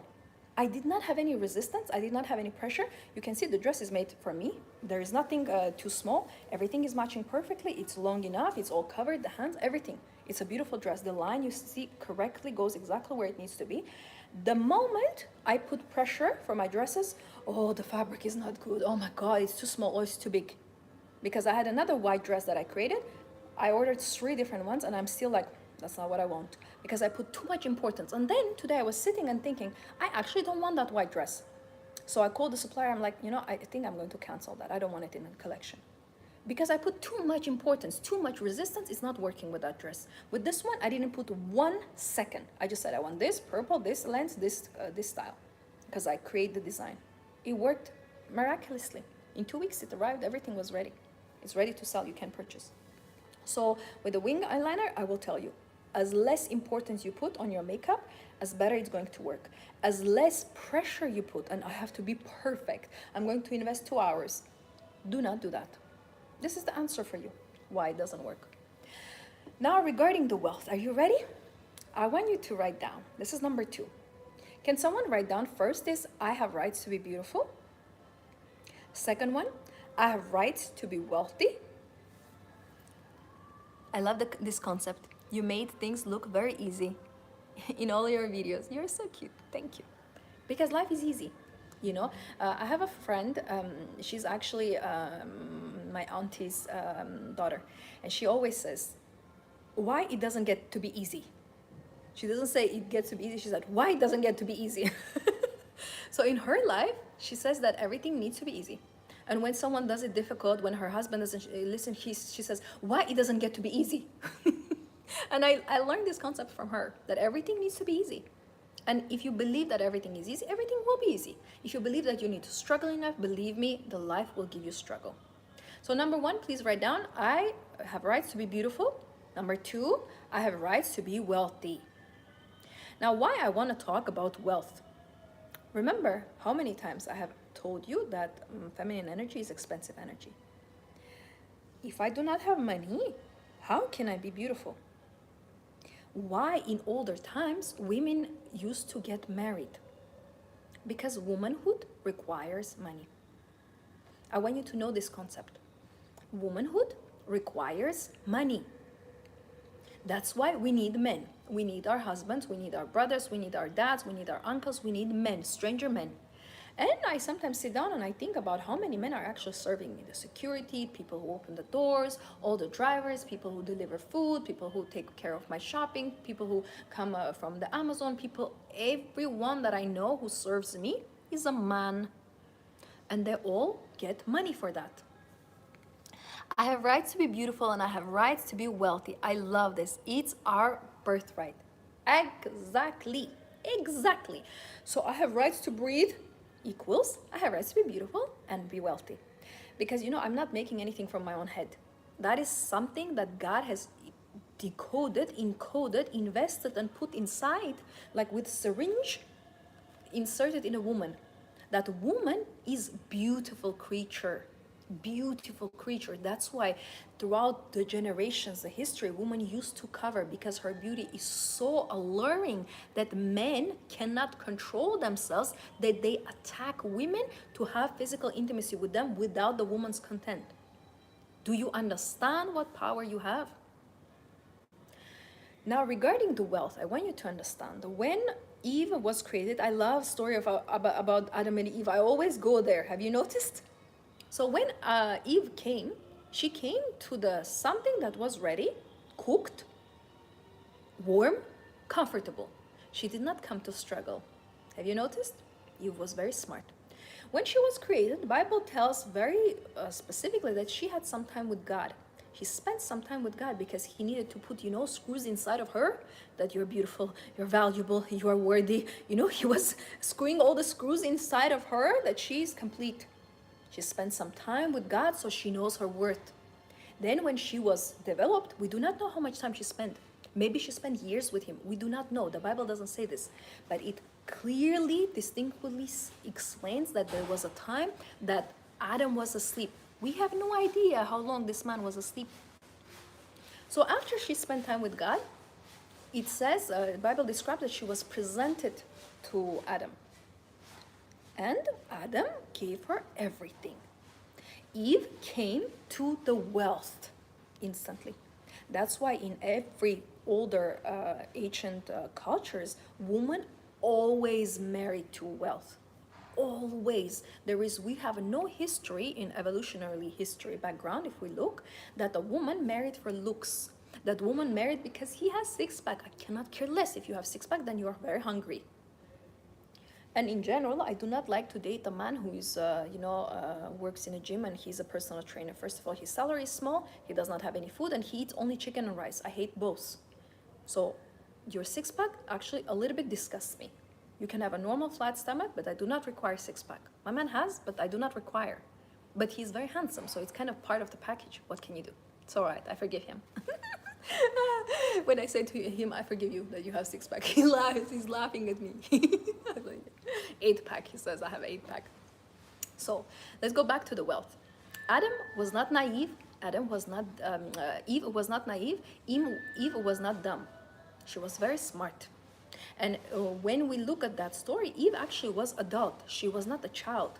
That means that a woman deserves to be wealthy and live her adulthood in wealth. That it does not show that she needed to struggle to earn money to become wealthy. No, she was presented to wealth. I want you to understand, if you can understand this concept, that a woman is designed to be born into wealth, that a woman is designed to be given to marriage to wealthy men. If you can understand this concept, your life will completely change. You will stop dating broke, poor, mediocre men. You will stop entertaining low-class men. You will stop dating servers or help and how they're called. This whole industry of hospitality, construction workers, cleaners. You will stop doing that. A luxury woman does not do that.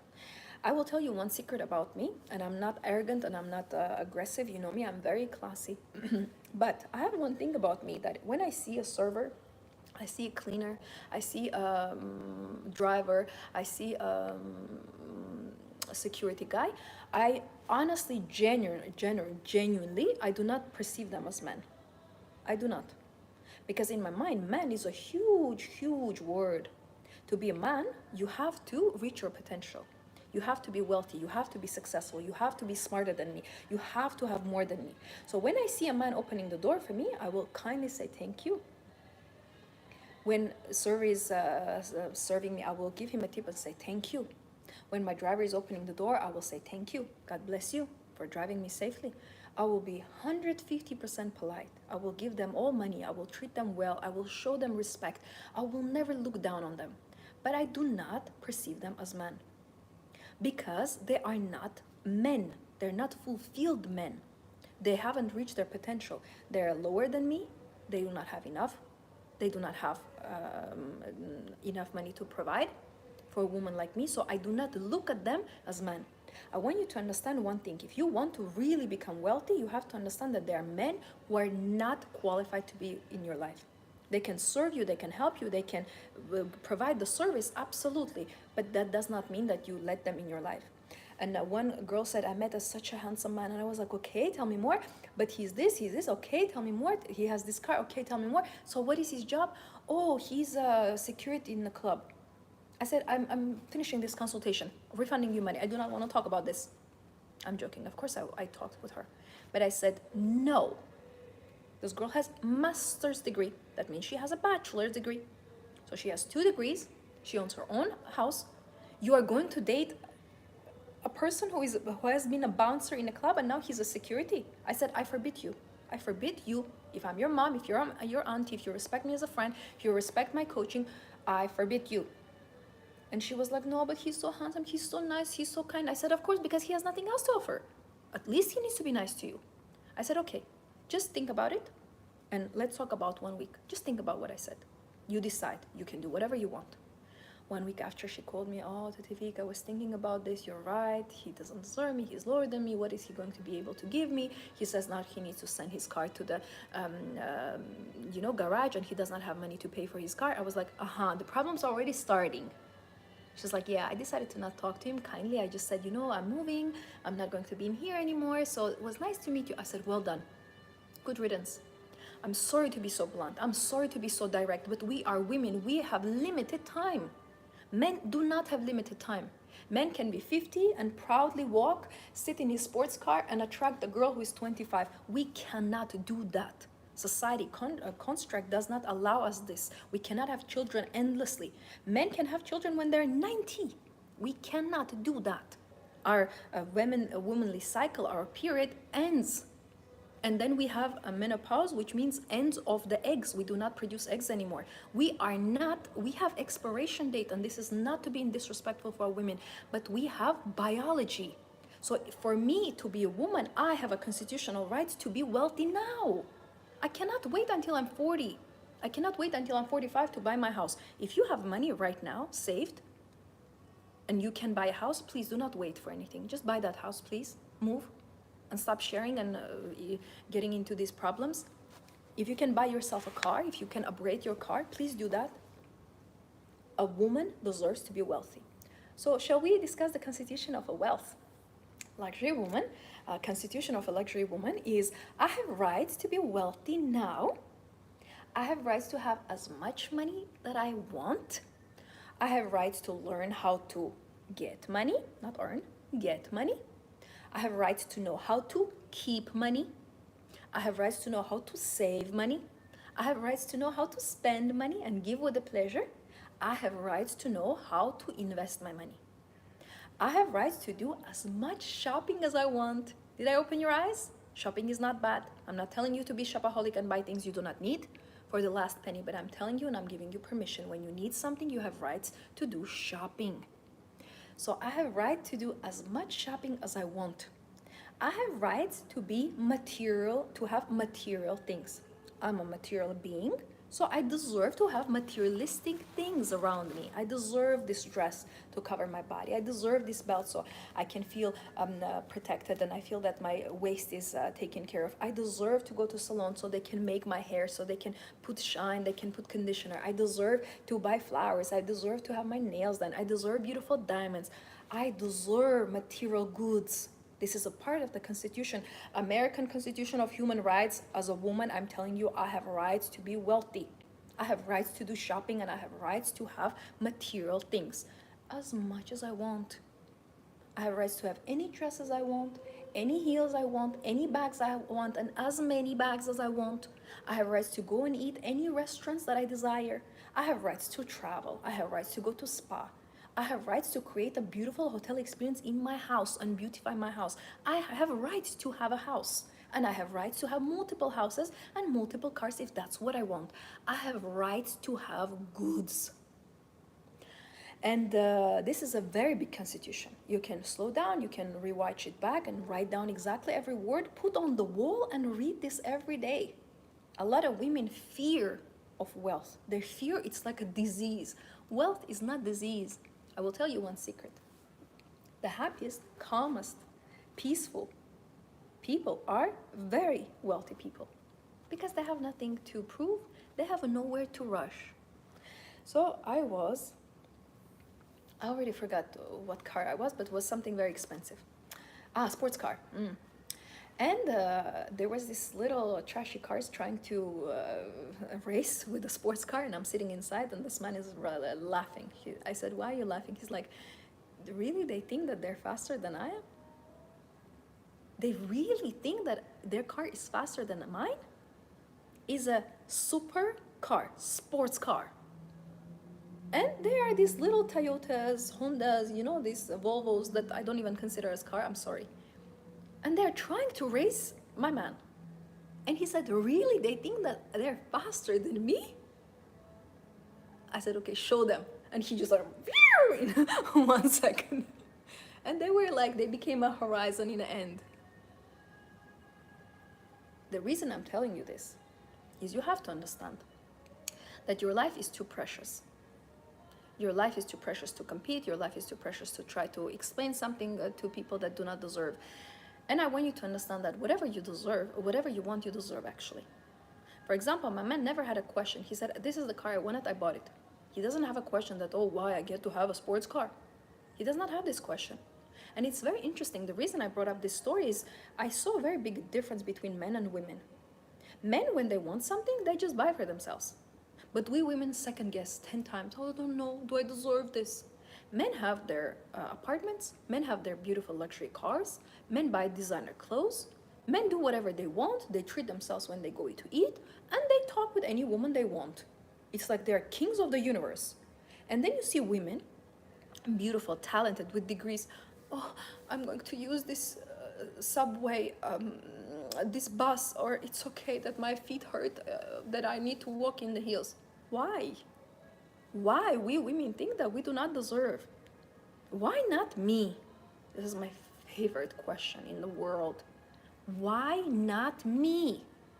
Can you tell me why not me? Why not me to be wealthy? Why not me to sit in a beautiful place?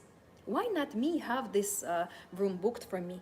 Why not me surrounded with flowers? Why not me sitting in a comfortable, warm place? Why not me to be wealthy? Why not me? Can I ask you, why are you against yourself? If I tell you, oh, I want to get married, I want to be wealthy, you'll be like, oh, that's amazing. But the moment you need to be wealthy, the moment you need to get married, oh, I don't know. Well, let's think about this. I don't know. There's so many reasons. It's okay. I will focus on a career. That's okay. I will clean the house. It's okay. I'm going to feed my cat. Why not you to be wealthy? exactly you. Exactly you. Just let me open your eyes. Exactly you. Anything that is created is for you. You know, you can see I'm sitting on this pillow because I want to. I can put pillow here, right? The pillow is usually here, but I want to sit on it. Why not to sit on the pillow? I want it. I'm not going to ask questions. I'm not going to ask permission. I'm not going to, but you know, no one sits on a pillow. This is what I want. I'm doing it. So if I want to be wealthy, I'm not asking questions. I'm not asking permissions. I'm not looking, okay, I don't know if it was in my generational tree. I don't know if we have a programming in my family. I don't know if there is a limiting beliefs I need to heal. I don't care. I want to be wealthy. I am wealthy. I am wealth. Woman is wealth. Woman is a representation of the wealth. You know, when a man is getting married to a woman, his wealth instantly doubles because God blesses a man who has a woman. This is how the wealth comes. And in a Middle Eastern culture, there's a very big distinct knowing that children, the legacy is a job of a man. Because a man gives his seed and then a woman creates the child. But the wealth, prosperity, and money in the family comes from a woman. And that doesn't mean that she works. It means that she gives the blessings. She supports the man emotionally, he becomes wealthier. She gives some idea, he opens another business. She loves him, caresses him, he relaxes, he gets strength, and then he goes and hunts more. So woman creates more wealth in a man. Every man that I ever dated became more successful with me. I met a guy who I was dating, I think around 1 or 2 months. 2 months we were dating. And he was already successful when he met me. He had a business. The moment he met me, a huge company contacted, the worldwide known company contacted him and wanted to do business with him. The contract, the amount was so big that he needed to hire a consultant to consult if this is legitimate, because what they were offering was unheard of. I said, you don't realize that I brought this luck to you. I bring luck. That's why there's even a song called Lady Luck. I am luck. Everywhere I go, everything I touch turns into gold. This is who I am, and this is who you are. So, constitutional rule number 2, I have a right to be wealthy. And I'm not discussing this with anyone. Hello? I'm not discussing this with anyone anymore. This is a decision I have made. Decision that I've made. I've made a decision. I want a purple dress. No one can stop me. I'm wearing a purple dress. Hello. I have decided to be wealthy because I deserve to be wealthy. Wealth is inside of me, it's encoded in my blood. Oh, wealth, wealth, wealth, wealth, wealth, wealth, wealth, wealth. Riches, luxury, everything is running in my veins. It's inside of me. So I'm not asking for something extra. I'm just pulling out from myself. Woman creates everything from outside. You want a man? It's inside. Your man is actually inside of you. Just to create peace within yourself and the man will appear. Create peace within yourself with the wealth, and the wealth will appear. Create peace within your body and your self-concept, how you see your body, how you heal your body, and you will be healthy. Everything is inside of you. God is very smart. He's not a human being. God has given you everything. The moment you come out from your mom, you have already full package. You have everything installed in you to be wealthy, to get married, to be beautiful, to be happy. You have everything. I need to tell myself this every day. Yes, we all do. That's why I tell you this constitution, when I'm telling, please write it down. Now, are you ready for number 3? It's assertiveness, assurance, and certainty. I want you to understand, as a woman, in a modern day society, we have so many tasks. Like they say sometimes we have so many hats that we need to wear. Number 3, what I want to discuss is that a woman has rights, very big, huge rights, to be assertive, to be self-assured, to be certain about her life. And this whole package, I want to call it confidence. Self-confidence, strong, distinct self-esteem and self-confidence. As a woman, I want you to write down. This is a number 3 constitutional law. This is the American Constitution. You are sitting right now in Senate. This is a serious conversation. We have this. I have rights to be assertive. As a woman, I have rights to be completely direct and say exactly what I think. I have rights to tell how I feel to people that I love and to strangers. I have rights to not struggle with my emotions, but share them and tell them. So it means I'm not struggling, oh my God, I feel, but I'm not going to tell you, I'm going to explode. No, you make me uncomfortable, I'm going to tell you, you make me uncomfortable, do not come so close. You see, I was very direct, I was very assertive, I was incredibly straightforward. I have rights to be straightforward. I have rights to not hide how I feel. I have rights to speak up, stand up for myself, and protect myself. Can someone please write down this sentence? It's an incredibly huge sentence. I have rights to speak up. Please type someone. I have rights to speak up. I have rights to stand up for myself and protect myself. Please write down in your notes, bold, underline, with a marker, put flowers around. This is the most important sentence from the whole video. I have rights to speak up. I have rights to stand up for myself. I have rights to protect myself. I have rights to have boundaries, as many as I want. I have rights to have high standards. I have rights to demand respect. I demand you to respect me. I'm not giving you an option. I have rights to be respected wherever I go. I have rights to my opinion. I have rights to work and not work if I don't want. I have rights to have family. I have rights to have kids or not have kids if I don't want. Of course, if you're a woman, healthy woman, always wants kids. It's usually wounded woman who doesn't. But some women cannot have kids, so it's biological. You have rights. If you cannot, then no one can pressure you. And lastly, what I want to mention in here, I have rights to be free. So I have rights for freedom. In any freedom, physical freedom, emotional freedom, educational freedom, when you choose what you want to study. This is very, very intense because a lot of women lose this. They forget that they have rights. Now, what I want to mention is if you can take one key takeaway from this video, take this: standing up for yourself, speaking up and protecting yourself. This is just one big sentence. Because when you slowly learn that you are responsible for yourself, you start cherishing your peace more. You start giving yourself more priority than to others. I want you to learn once for all. I'm going to give you golden sentences. Please write them down and use them, which helps me the most. For example, the number one sentence is very direct, straightforward, is no hiding, no smiling. I'm tired of everyone saying you need to smile and then say what you don't like. I'm not going to smile. This is the energy. I'm not leaking out my energy. You make me upset, I'm going to tell you. So the first sentence is, I don't like this. They bring the food you do not like, you do not eat. You know, I was in a restaurant and I ordered 3 different meals and 2 of them I sent back after touching and trying them. And I said, I'm not going to pay for that. No problem, madam. The moment you are direct, the moment you stand up for yourself, everyone is afraid of you. The moment you are doormat, dumb, pretending, naive, it's okay, everyone is standing on your head. So you have 2 options. Either they're going to stand on your head or you're going to just stand above everyone. It's up to you. You choose. You like to struggle. You like to be under people's feet. You like the waiter to scream at you. Do you enjoy that? You can choose that. But this is not a channel for women who want to be doormats. We are not carpets in here. We are luxury women. This is not a joke. I like how, do you hear the music? It's Bond music, you know, like a Bond girl music.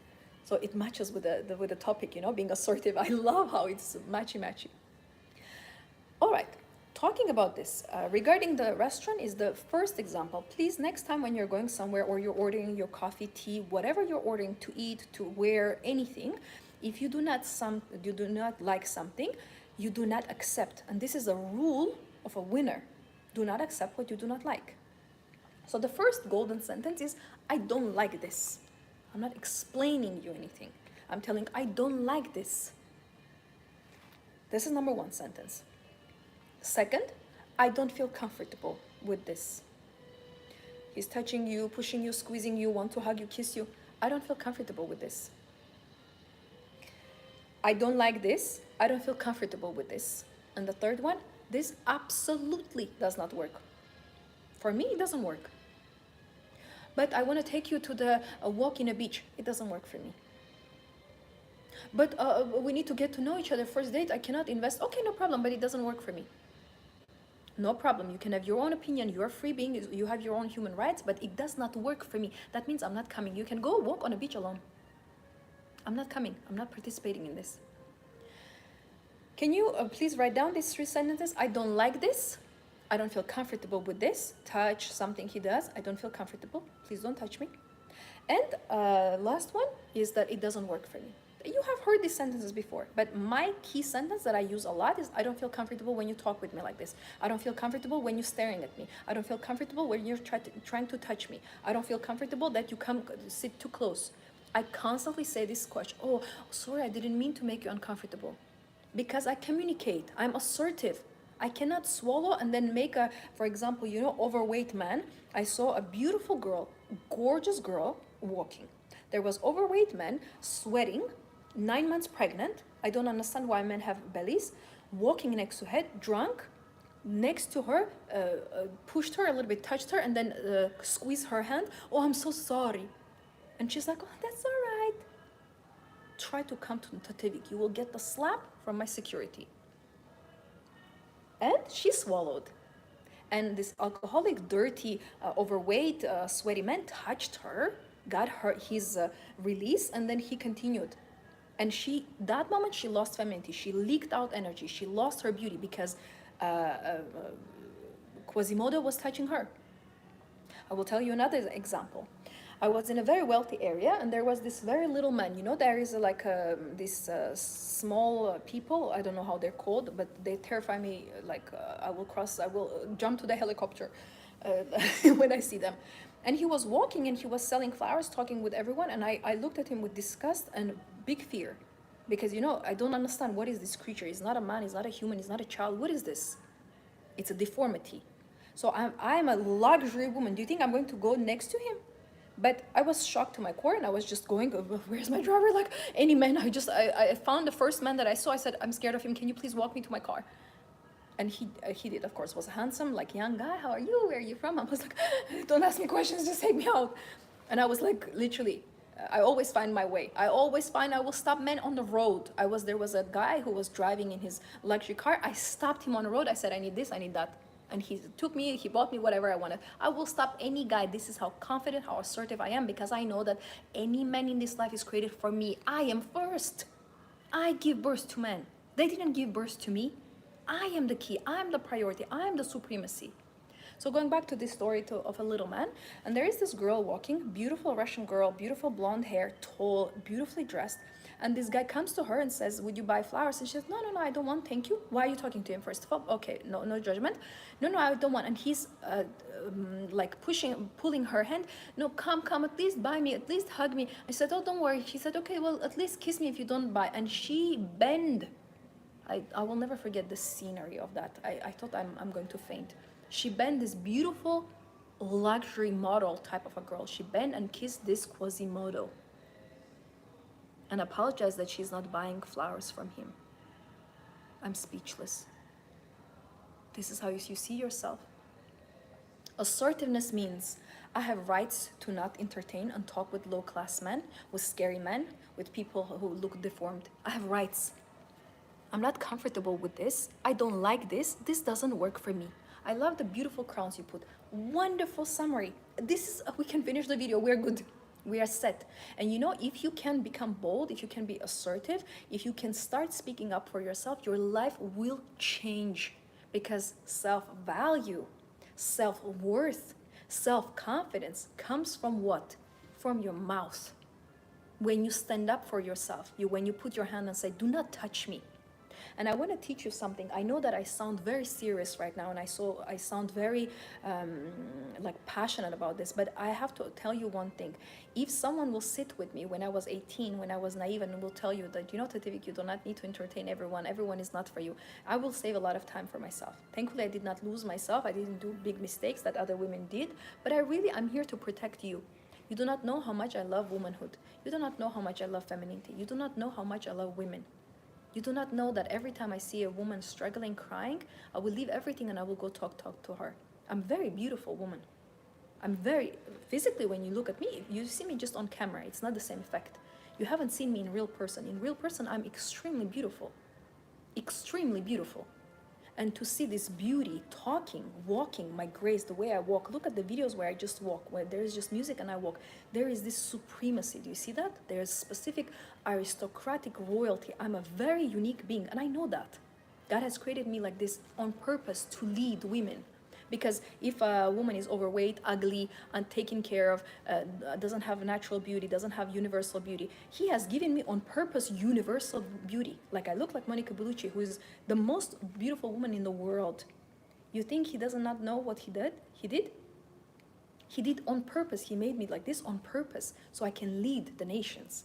So I can write books, so I can change the world, so I can lead the girls, so I can change lives, so I can influence you, so I can inspire you. He did this on purpose. I am his work of art.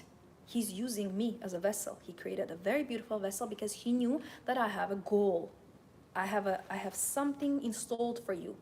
Like a king, Solomon was a king. It was his devotion. It was his calling. He knows what he's doing. And that's why I said, whatever you want, I'm here for you. He's my wealthy father. He gives me everything I want. Why would I not serve him? Why would I not have a relationship with him when everything is easier with him? So I'm always grateful. Men, when they meet me, they're like, you don't know how beautiful you are. I said, yes, I think I'm numb already for my beauty because, you know, I see it every day. And a few days ago, I sat down next to the mirror and I was doing my makeup. I have on my vanity and I was saying, I said, I want to fall in love with you. I want to see you. I want to see how beautiful you truly are. I want to just not be okay that you're beautiful. I want to take care of you more. What you need, baby? What you want me to buy for you? You know, I want to have this cherishing, trembling moment that, oh my God, I have a beauty living in my house. And when I saw that people are irritating me, not listening what I say, do not understand English around me, and I was getting annoyed and I was saying, you know, I'm not even going to talk. Now when I need something and I know that they don't speak English well, I just type and I show you have this. I show a picture. I do not even invest my words to speak with people to not get irritated because I don't want Tivik to even 1 second to lose her energy. So assertiveness is protecting yourself, protecting your peace, protecting your energy, not leaking out your femininity with provocative dresses. Please, please. You need a dress? You cannot afford? Please, I will give you my dress for free. Just stop wearing those dresses. Modesty, classiness, elegance.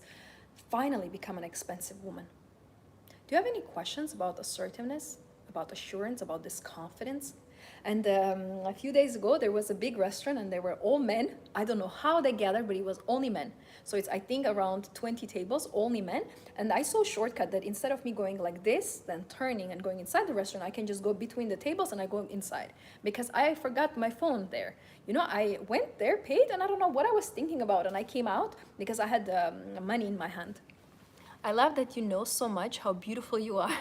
You are a super role model. Thank you. Yes, God gives me this. I don't know by myself. He talks with me. He says, you are beautiful. There are certain pictures, videos I look, and then I hear him saying, you know how much I love you. You know how much I invested to make you beautiful. Then he talks to me from other people that, you know, you're very unique. You have universal beauty. You know how special you are. Sorry for the noise. And this is the way how he builds me up, you know? God builds me up. So I have confidence and I know how beautiful I am, but it's thanks to him because I spend time with him. So yes, I'm telling you the story how I was walking and I see that I can do a shortcut going between the tables and I'm going and I do not care that they're men, that there's their table, that I'm going to interfere with them because in my mind there is only Tativik, there's the world of Tativik. And I go there and one man just turned his chair and he says, I just love how confident you are. Because no woman will ever do that. Yes, you teach to bring out the best in women. The world would be amazing if you could have all this self-love. Yes, and I always say my main core and my actually calling is to remind you how beautiful you are, remind you how smart you are, and remind you how valuable you are. You're one in this world. There is no one like you. No one. You're one of the kind. And you are so special, so unique that nothing can compare to you. No one has the way you speak. No one has your gestures. No one has your experience. No one has your knowledge. You are so special, so unique. And each woman can create business, can create family, can create children, can create marriages. So I just want to shake you and wake you that remember your royalty. Remember where you come from. Remember you have your crown. Where have you lost your crown? How did you hit your head on a wall and the crown fell down? Find that crown. Put that back on your head. That's why I say wear flowers, wear jewelry, wear crowns. You need to coronate yourself. Remind yourself, I'm very valuable. What is this? What is this? Low class man living in a, I don't understand what kind of environment, wearing a used clothes. What is this? What is this? This is kind of a nightmare. I want to wake up. No, I'm going to move to the beautiful place. No sharing, no screaming, no unnecessary neighbors. My own house, my own comfort, my own luxury items. Good man, a successful man, businessman. Otherwise, do not talk to me. I'm not interested. Oh, but you are rude. You are too strict. I don't care. Do men care when they reject us, when they ghost us, when they disappear on us, when they impregnate us and then leave us with children and we do not know where they live? Do men regret? Do men feel any fear that when they hurt women, when they insult women, when they abuse women? No. They live like nothing happened. And me, as a woman, I need to be careful what you think about me. I cannot care less. I had a consultation once. It was, I think, a year ago. It was an amazing girl from LA, and she did not know how to create boundaries. And I said, can I just teach you one sentence that I can gift you as a gift in your life? She says, what is it? I said, can you learn to say, I cannot care less? She said, no, it's quite difficult. You know, it's a bit too strict. I said, I can care less. Said, how? Tatifik, how you say this? I said, you have to learn. It was so difficult for her to open her mouth and say, said, I can't, I don't care, maybe. No, I said, no, do not change the words of Tatifik. I can't care less. I can't care less what you think about me. I can't care less what you want. I can't care less what are your needs. I cannot care less. It's very strict, but you know, the moment you say something happens, you become like the superwoman that I don't need to serve anyone anymore. I do not need to be the last in a list. I do not need to get a degree that you, my parents, want. I want to get a degree that I want. I remember when I was getting a degree, I did not ask a permission. I went and applied for the degree that I want. And who goes to study theology? Theology. What can you do with this degree? Nothing. But I knew my destiny. And thanks to this theology, I followed God, I lived with God, and all my blessings came because I chose correct.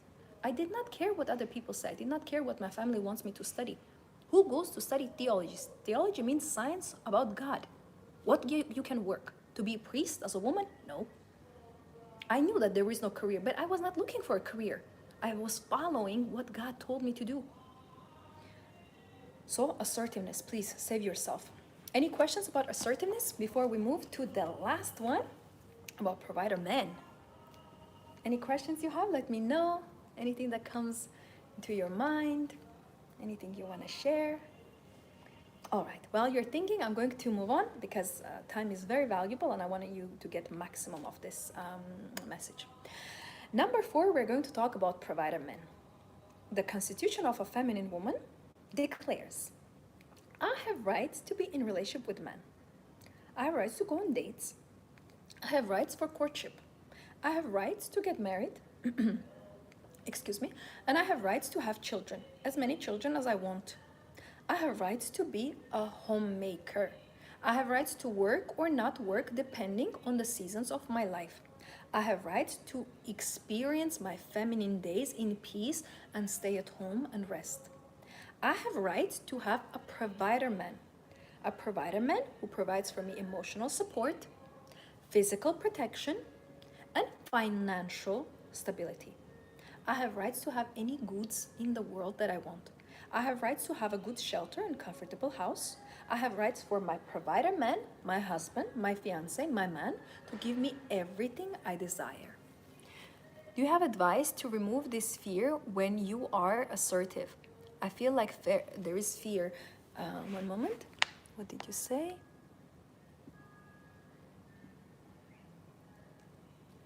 I feel like fear is what's stopping me. Fear is from adversary, correct? We know that there are two major emotions and powers that control the whole universe. We have love that comes from God, and we have fear that comes from adversary. So when you have fear, you need to just name it. Say, oh, this is not from God. This is not from good. If you don't believe in God, you can say good or evil. So fear is evil energy. It's energy of luck. It's energy of worry. So you need to look at the fear in the eyes and say, you do not exist. This is all illusion. So when you are afraid to be assertive, that means someone suppressed your confidence. And you need to ask, who make my confidence to disappear? Maybe my mom said that you're too loud. Maybe my dad said you're a girl, you need to be nice. Maybe my brother said that you are too loud. Who was the person? You need to find the core, the end. You see, this is the flower, this is the head. But you need to find the root. Who told me that I cannot be assertive? Who installed this fear in me, in my mind?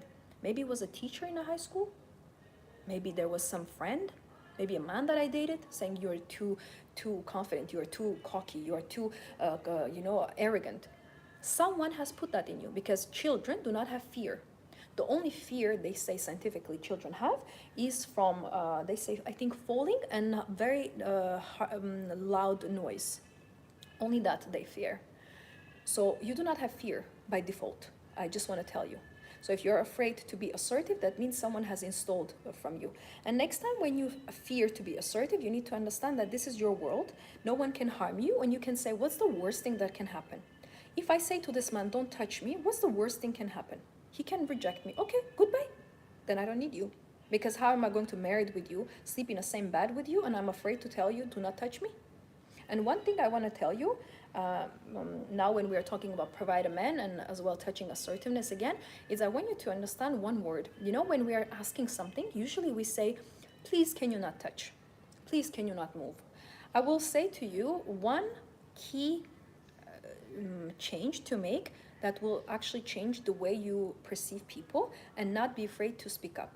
It's instead of please can you not touch me, say kindly don't touch me. Please is a beggar victim, right? Please don't touch me.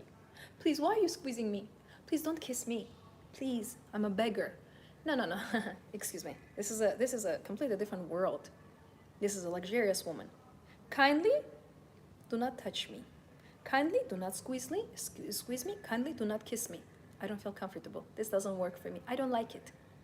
Remember our magic words? Women, there was a woman, we were on a call, she said, can I use all three? I said, absolutely. I just did. This ultimate power of woman. Woman is, if I can protect, if I can change something, one in the world is I would like to protect women. And the way you protect yourself, you don't understand how much power you have with your words. And I've been one time with a man and I just met him and he had like 4 guys in the car and he was taking me house and he's just introduced me to his friends and they were sitting and one of his friends, I don't know what was it with him, and he put the phone down. He was, I think, texting to someone and he just cursed at that person. How dare he do this? And he cursed. I said, hello, there's a lady in the car, do not curse. Immediately I checked him. What? You need to be feminine, you need to be nice. No, in my presence, no one is cursing. I do not have this with men. And the man that I was dating who was driving, he said, man, mate, don't curse. There's a lady in here, she's right. And he turned, oh, I'm sorry, I didn't realize, sorry, I was in my head, I just got upset. No problem, I'm sorry. Assertiveness creates more respect towards you. So next time, how to fear to be assertive, know that actually every time I'm going to be assertive, I'm going to get more respect. So what's better, to be a doormat or to be respected? What is better, to be naive and liked by everyone, or to have your stamina and say, I don't care if you do not like me, I cannot care less. I will tell you one story. I was checking in one hotel, and this guy who was the main person to check me, every time I asked him something, there was a problem, there was some difficulty, something like this. And one time I came downstairs and I actually confronted him and I said, is there any problem that every time I ask you something, you make it difficult for me? No hello, no hi, how are you? I'm from this room. I come and say, is there anything wrong with you that you create problem from everything that I ask you? He immediately stood like this. He said, no, this, and we start talking. And he told me that actually he was dating a girl before me. The girl that he was with had a very similar surname. Her surname was similar to mine. The end. I say, yes, every girl in every nation has the same, you know, if we are Arabic, we have same ending. You know, all Arab men, their second name is Muhammad. So now you're going to hate all Muhammad, then you get the whole race. That's 1 million of people. And he said, you know, you have the same surname. You remind me about her. I said, am I guilty that you had a bad relationship? Am I guilty now you're going to put that energy on me? So I put him in his place. So if I would not be assertive, I will be swallowing every time that he doesn't. I ask him towels. The towels I get in 30 minutes. I ask him, I said, okay, clean the bathroom. I'm going to come take a bath. I'm going to walk for 30 minutes. I come, the bath is not clean. I just told you. If I'm not assertive, nothing will be done. So the moment I realized what is happening, I changed my hotel because I knew he's my main concierge and he works there like 24 hours. So instantly, after 2 days, I found another hotel and I did not compromise. I understood this person has specific hate. And I stood next to him and I said, I cannot care if you hate me. I don't care if I remind you of someone. I do not care if there's a resemblance of the surname. I said, you cannot treat me like this and I'm going to leave your hotel. He stood like this because no woman ever talks with him like this, because all women struggle. Women get physically abused intimately. They lose their virginity on the street and they swallow and they do not tell to anyone because they're afraid. Afraid of who? Afraid of what? We have to stop being afraid. We have to stop it. It's time to stop this. So regarding a provider man, let's talk about the Constitution. The Constitution of a feminine luxury woman declares that I have rights to marry well. Marry well, not a poor guy, not a mediocre class guy. I deserve to have a smart husband. Very true, thank you. You're welcome. I deserve to have a successful man. I deserve to spoil my children and buy everything that they want. I deserve to have so much legacy, so much wealth that is not enough, not only for my children, not for only my children's children. That I leave so much generational wealth that is like unheard of. I deserve to have a provider man who protects me fully from other men, from other world, from other women, jealousy of women. I deserve to have everything that I desire in my house and be fully taken care of, from my feet to my head. Now, regarding provider man, why this is very important. I want you to understand one very crucial aspect of a womanhood in general, luxury woman, is that a luxury woman without a man, I'm not saying you're not complete, I'm not saying something is lacking, but you have to understand woman is created for a man. Man is also created for a woman, don't get me wrong, but woman is more in need of a man. Because women, our heart is created for a relationship. Excuse me. Our heart is created for children. Our heart is created to nurture. Our heart is created to establish and create family. So I want you to, once for all, allow yourself to meet the man of your dreams, to meet your soulmate, to meet your man, to meet your dream man. And I want to mention this. I have a separate video when I'm talking about dream man list, and we are going to discuss this today in this video. So in order for you to have this stamina that I want to have a provider man, I want you to create a list. A list, what we're going to do, your homework is to write 30 things, 30 things that are very important for you in a man, that you cannot live without. And you write everything, how he looks, how he talks, his voice, where he works, his degree, the color of his hair, whatever you want, 30 things, please. After you wrote the 30 things, number 2 homework is to actually illuminate 20 of them, the ones that are not important. So if you wrote, for example, that you love when men have brown hair, in the end, if you think about it, it does not really matter if he has brown hair or he has black hair, because it's going to be the same. So you illuminate the brown hair. You have now 10 things in a list. Number 3 homework is that from those 10, you keep only 5. Only 5. Why 5? Because if I tell you that you have 30 things to look for and you meet a man, you're like, 1 second, let me open my list. Okay, 1, 2, what nationality? Okay, where you born? Okay, what's your degree? What's your favorite color? Wait. You will never find a man like this if you have 30 things. But we write 30 things so we can understand our mind. We are trying to have a communication with our mind. 30 things I like in a man, my dream man list. After 30, I cross 20. Now I have 10. After 10, I cross another 5. And I stick to the 5 that I made like my priority. What is your priority? So if you ask me about me, my priority number 1 is, of course, his loving and kind and generous heart. And I want him to be healthy. In my dream man list, in my video, I explained that the most important for me is his emotional and physical health. If man is not healthy, if he's mentally sick, if he's under a substance, if he's using abusive words, if he's verbally abusive, if he's physically hitting me, or if cutting himself, or using drugs, I do not care how wealthy he is. He does not qualify. So my deal breaker first one is health, his loving heart. And then my deal breaker and my very important thing for me is family orientation. If he does not want children, if he doesn't want family, if he doesn't want and believe in marriage, we have nothing to talk about. And of course, wealth, success. He has to be smart. He has to have degree. He has to have career. So you choose what are your 5. And of course, he needs to have values for me. He needs to believe in God. So these are my 5. What are your 5? What is your dream man list? In order for you to have a provider man, you have to understand what does a providing means to you. Because providing is not only money. Providing is providing with values. Providing is providing his character, providing peace for you, protection for you, giving you safety, having a provision over the family, taking care of children, giving the shelter, making sure that when he comes to your life, he betters your life, not empties it, not takes money from you. What is providing for you? So yes, you are a luxury woman, you deserve a provider man, but what is providing for you? That is very important for you to understand. Do you have any questions about provider men? And I want you to understand as well that there are a lot of provider men. Don't think that they're, small amount. Don't think that all good men are taken. You know how many good men are there? I know how many single, wealthy, young, handsome men. I'm like, if women just only knew that you exist. And how many times I sometimes walk and I see this sports car and men are driving, I can see their hands are on the wheels. I can see they do not have a ring. So why would he hide in his car the ring? If he has a ring, he will wear. Men is a very simple creature. There are a lot of eligible bachelors for you. There are a lot of amazing men. There are amazing young men. Every day we have a new entrepreneurs. Every day we have new businesses opening. There are so many wealthy men that you have no idea. You will not be able to count them.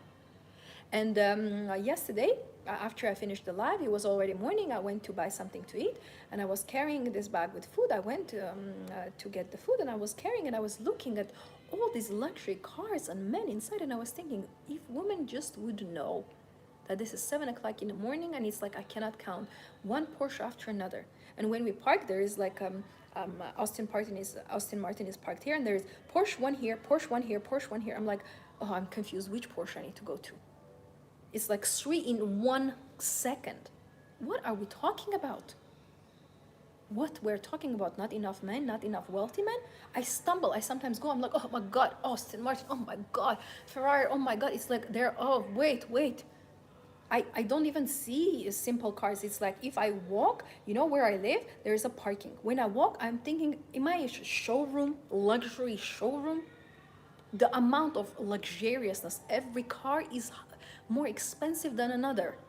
So someone owes those cars, right? They're not standing there for free.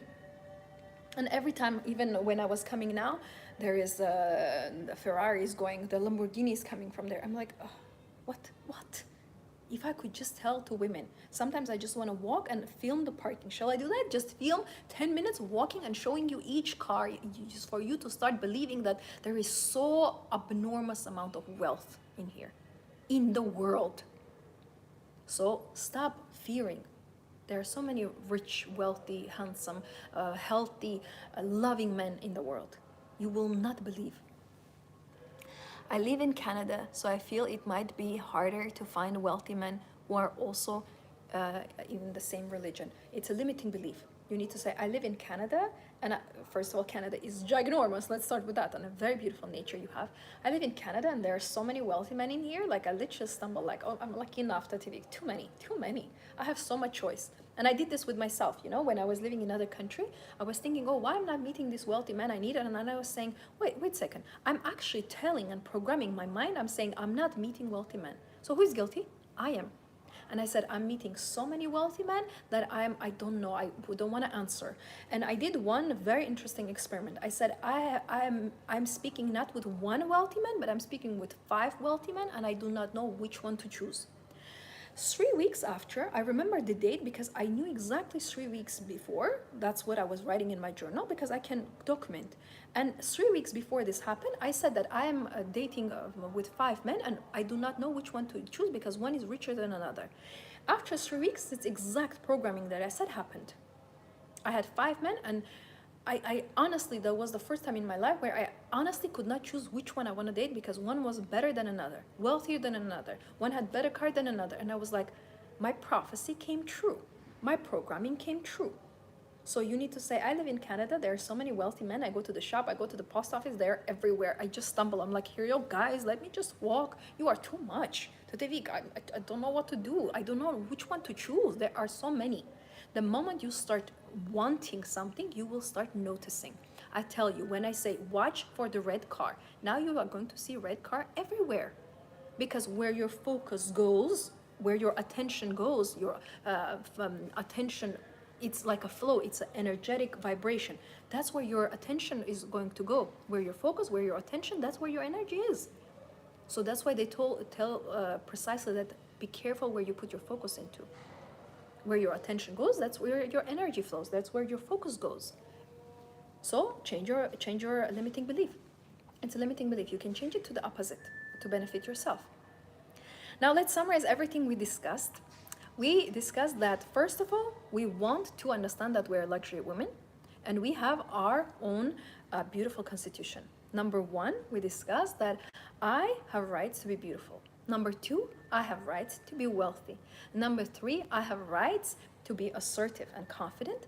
And number four, I have rights to marry a provider man. Thank you so much, everyone, for watching. Thank you for being in here. I send you love, blessings. I send you assertiveness, confidence, and of course, I bless you to have everything you want. If you have any questions, if you would like to join any of my programs, contact me below. And I cannot wait to see you on my other live. Thank you, everyone. Have a wonderful day.